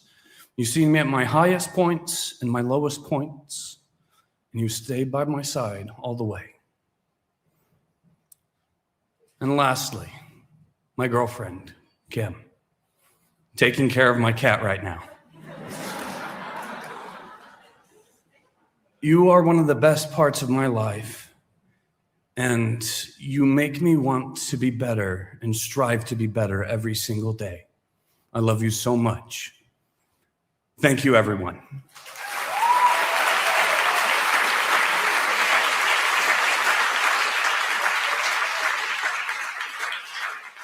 Please welcome Writers of the Future first reader Carrie English and Grammy Award-winning Golden Voice actor and producer for Writers of the Future Volume 42, Stefan Rudnicki.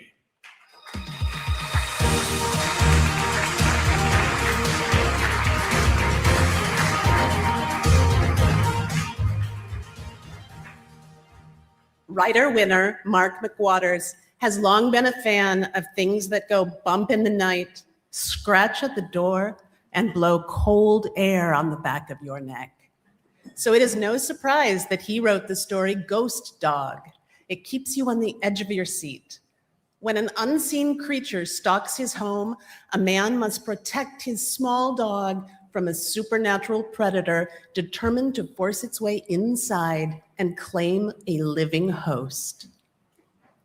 The illustrator for Ghost Dog is Anna Malone from Southeast Missouri.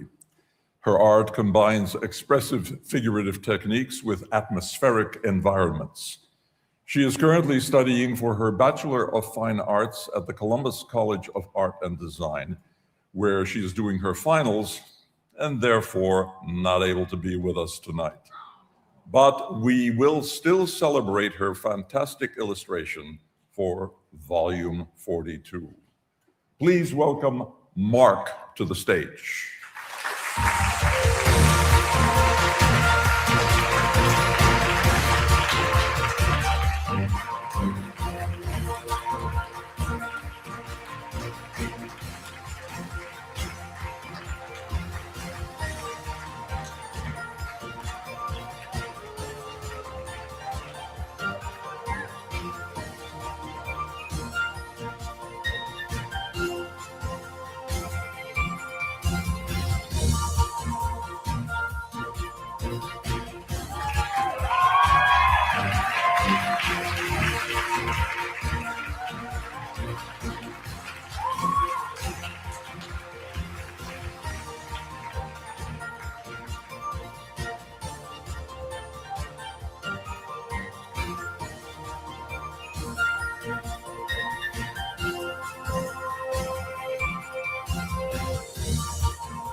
I had a friend who won the Illustrator Award a couple years ago. So I said, what is this really about? Like, is this, he said, man, this is a once in a lifetime event. Just go, enjoy, take in everything you can. Once in a lifetime. I thought, well, that's too bad because I could get used to this. But I digress. I need to thank some folks. First one I want to thank is Frances. She is the first to read my stuff. She reads it all, and she has the courage to show me all the spots that I need to fix. And she's sitting right over there, so mostly she's correct. I fixed them. We've been learning about how amazing L. Ron Hubbard is, has been, was, and that's true. The man was very amazing, but for a very personal reason for me, because somehow that guy knew what I was going to need decades before I was even born. Then I'm going to go get a little more personal. I want to thank my parents. My dad first. He went out and he bought the entire set of Encyclopedia Britannicas for a 10-year-old little boy who was one of those nagging, bratty, hey, why is this? What's that? And all he would say is, well, son, let's go to the book. And we would go and we'd find out the answer. My mom, she actually read to me at night. She said that Black Beauty was the one she really hated the most because I never wanted her to leave. I wanted her to keep reading. She also read poetry to me. I was a kid. She read me Kipling. I learned to love Gunga Din when I was maybe 11 or 12. That was a gift, and it kept paying off for me. And I want to say, ultimately, this writing gig is kind of scary. It's lonely. You put stuff out there, you got no idea because you never hear back. And then one day your whole world turns around because you get a phone call. I got that phone call and I didn't answer it because I don't answer numbers that I don't know, right? It said Los Angeles. I'm in Florida. I live in Florida. So I thought LA, nah. Then that same number called me again, and it actually left me a voicemail. And so I went and I listened to it. And it was Joni, and she said, Mark, it's good news. Call me. So I did. The last person I really want to thank is not really a person at all. It's Bentley. Bentley, yes, is the star of my story. And it began one night, one very dark and lonely night.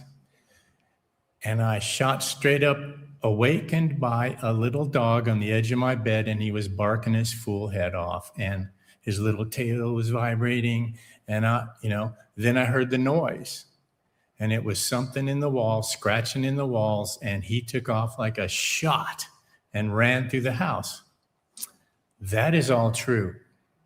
And that bolted me right up out of the bed sheets. And thanks to my little Bentley, that story got written.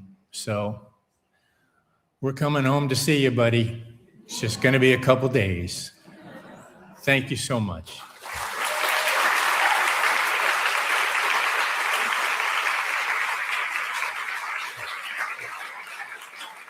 Please welcome Writers of the Future Judge S.M. Sterling and Illustrators of the Future Judge Laura Fries-Baraha.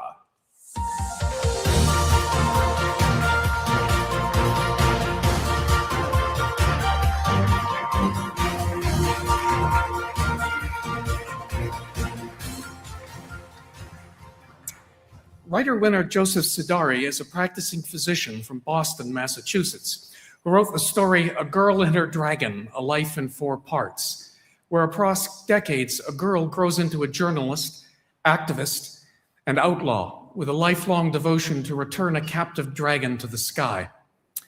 Written in an epistolary way, the story unfolds through a series of emails, posts, and letters with no lack of emotion and suspense.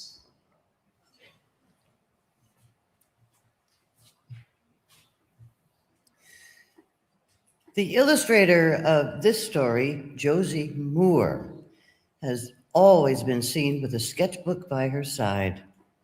Like author Joseph Sidari, she is also from Massachusetts, currently attending the University of Massachusetts, Dartmouth, in pursuit of a Bachelor of Fine Arts degree in illustration. She uses her art as a vehicle to process her emotions, to communicate, and to turn her apprehensions into things of beauty. Please welcome to the stage Joseph Sidari and Josie Moore.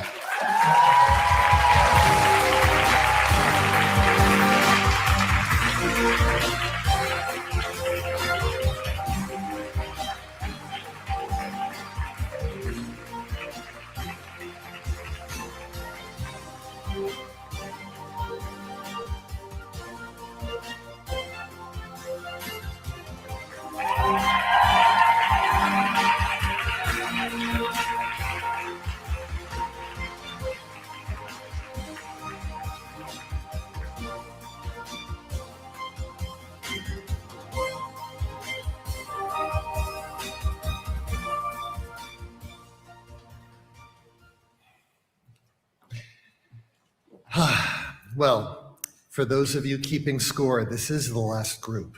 So there'll be fun stuff afterwards too. Some people say that writing is a solitary adventure. I say they're wrong. I may do the typing myself, but I've never written alone. My deepest thanks go to my wife, Karen, whose love and support are behind every page. She's not here with us tonight, but she's always right here. I'd also like to thank my sons, John, Peter, and Will, my daughter-in-law, Emily, my mom and dad, my family, friends, fellow writers. Without all of you, I wouldn't be here today. I'd also like to thank the staff at ASI for making this week magical. I'd like to thank the team of journalists and videographers who believed in me that taking my luggage off the carousel would be interesting. We'll have to see about that. Thank you to Tim and Jody Lynn and all the other wonderful judges for the generosity of their time and talent. They taught me so much this week. Thanks to Mr. Hubbard for bringing this contest to life. Thanks to Josie Moore for seeing the magic and beauty and love in my story and putting it on the page. I couldn't have imagined a more beautiful illustration for my story.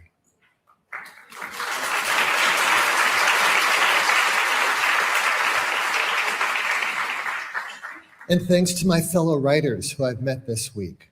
Getting to know all of you has made me a better writer. I hope I've done the same for you. My story, as you heard, is about a little girl who never gives up her belief in the magic in the world and wants to free a dragon from the Bronx Zoo. My own story is hardly that dramatic. I did write when I was in high school, but being a medical student and a surgical resident, somehow I didn't have enough time anymore. I think I was soft. Then, as a young physician with a growing family, I still didn't have time, but eventually I did find the time and started writing. I'd send pages of my latest novel to my parents who thought it was the most brilliant thing they'd ever read. What else is a parent going to say? As I tried to get my novels published, my dad, who passed away 6 years ago, actually almost to the day today, actually offered to pay to have my book printed and give as a gift to me. I said, no, I want to do this on my own. Well, Dad, I did. Thank you.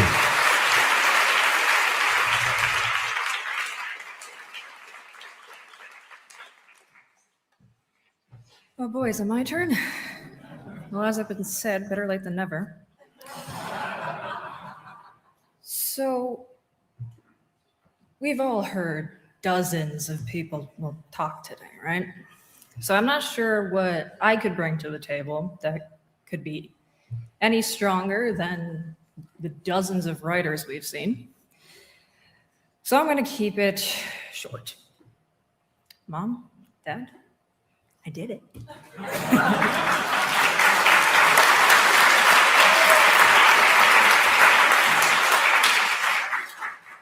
I'd like to thank Joe for such an emotional story, for such a story that was so deeply ingrained in the essence of who I am that it had me crying in my dorm room at 4 a.m. Though that could have also been because I opened it and I saw a written scrapbook and I had myself wondering, how the heck am I going to pull this off? I'd like to thank the judges who saw something in my work that sometimes I struggle to see and gave me some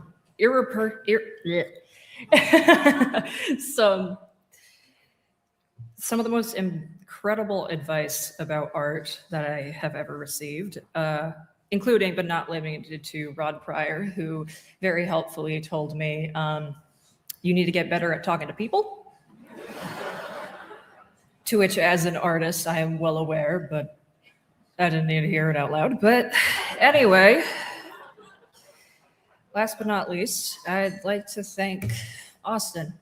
I know you're watching this, man. Thanks for seeing something in that stupid brain of mine. I wouldn't be here without you. That's all. Thank you.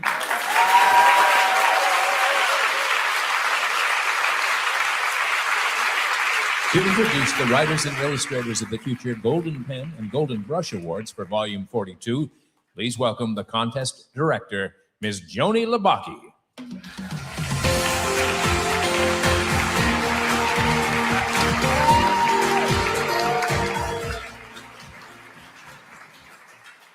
Each year, the winners of the Writers and Illustrators of the Future contest discover new voices and new visions.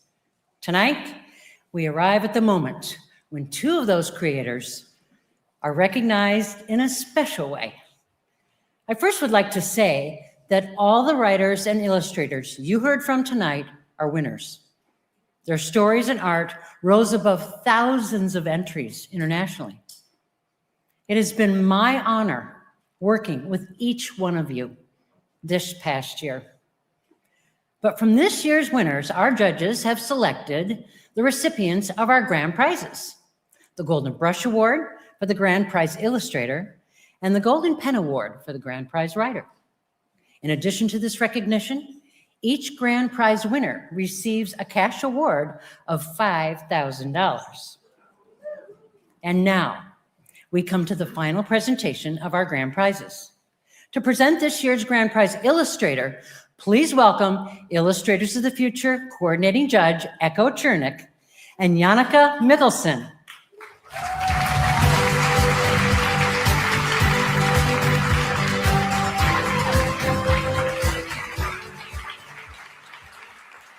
I love this part. This is my favorite part.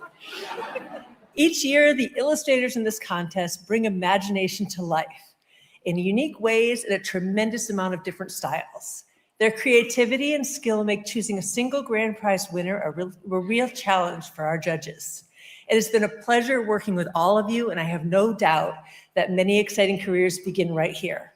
But tonight, one artist's work rose to the top. I've had the chance to see the incredible artwork created by this year's illustrators. And it's easy to imagine any one of them standing here as a grand prize winner. And now, let me open the envelope.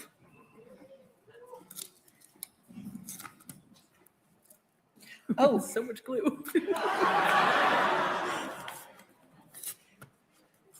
Just ripped into it. Show who's boss. And in volume 42, Illustrators of the Future Golden Brush Award with this beautiful trophy and the grand prize. It's a check of $5,000. Goes to the illustrator of Saffron and Marigolds, Bafu.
Okay, this is insane.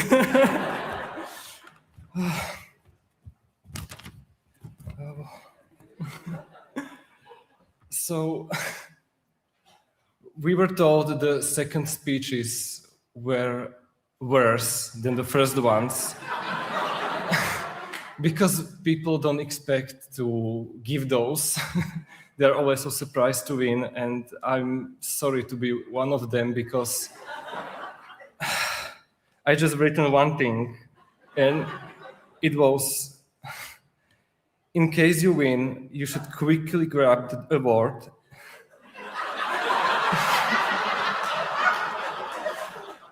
and run.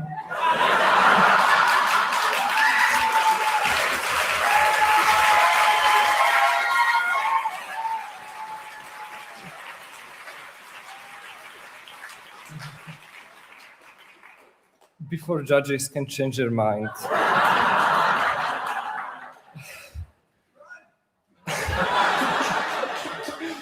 Yeah, so I don't know what much else to say. I'm just so grateful to every one of you for giving me this chance, for giving me spotlight, for believing in me and seeing something in me that I haven't seen before.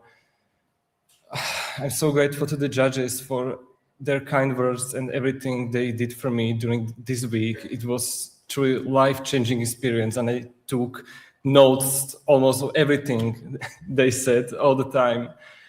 And I'm so thankful to my friends, to friends I made there, the other illustrators. They were one of the nicest people, and I was so scared to come here, and I just fitted with them, and they welcomed me. So I'm so grateful, and I promise that I will keep on doing the best job I can do, giving the hard work to my works, and I swear that this is the last time that I downgraded myself. And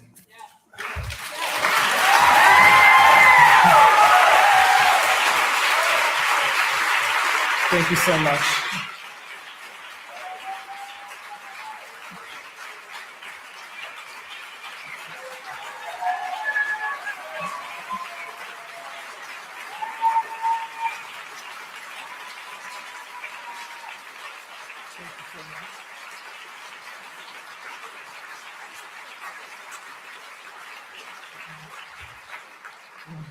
This thing is so heavy, I don't know how I'm going to fit it in my suitcase.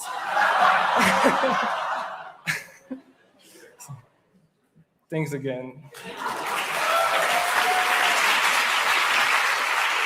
To present the Writers of the Future Volume 42 Golden Pen Award, please welcome the Writers of the Future coordinating judge as well as editor for the anthology, Jody Lynn Nye and Andrea Fleck Nesbitt.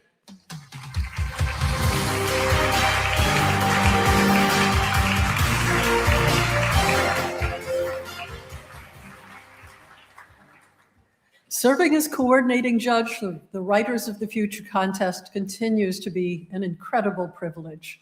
Each year, we read thousands of imaginative and original stories from writers around the world. The creativity, passion, and range of ideas that arrive each quarter never fail to inspire us. Selecting the winners is never easy, and the finalists you see here tonight represent truly outstanding work. Together with my fellow judges, I had the pleasure of reviewing these stories and helping choose this year's winners. But among this group, one writer's story rose to the top.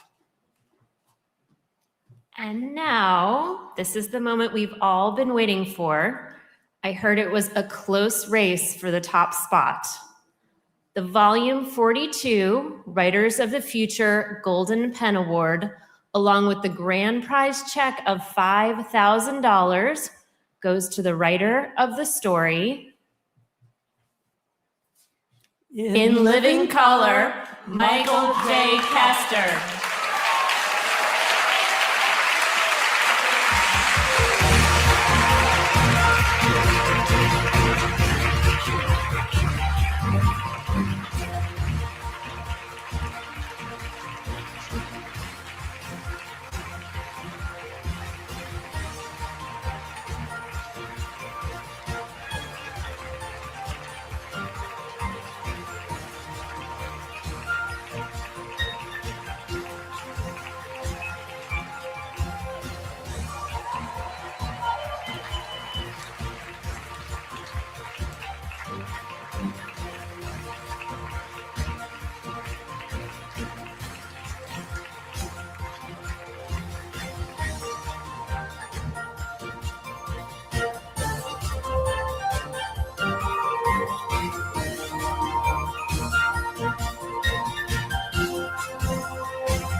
So our fantastic illustrator winner just mentioned something that, yes, like most people, so it turns out, don't plan much for their second speech because they don't think they're going to win. So I had brief notes on who I want to thank in my initial speech, on like what I want to touch on, talking about the writing of the story and everything.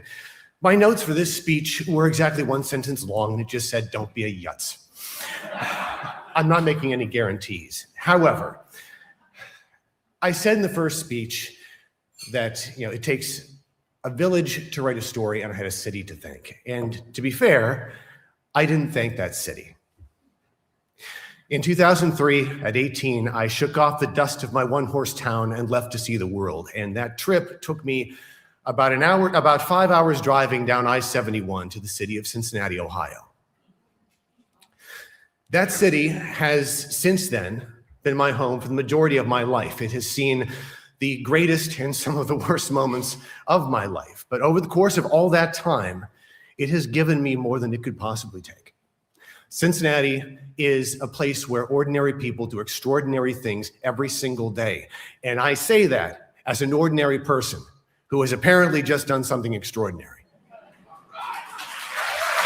Anyway, so to the people of Cincinnati, to all the wonderful friends and loved ones who are there now, who I know are watching me at the moment, just understand, I know it seems sometimes like that city does not get enough respect, that does not get enough attention. I see you. And right now, the entire world sees you. So with that said, I'd also like to thank the one person I forgot to thank earlier, which was, of course, my amazing illustrator, Nathan, who did such a fantastic job capturing the essence of this story, which was about as like grim and powerful and gripping as anything could be. When I saw his image, I literally gasped. And I have a feeling that everyone who reads the story will do the exact same thing as soon as they see that picture. So with all of that said, thank you again so much. Good night, Cincinnati. Thank you all.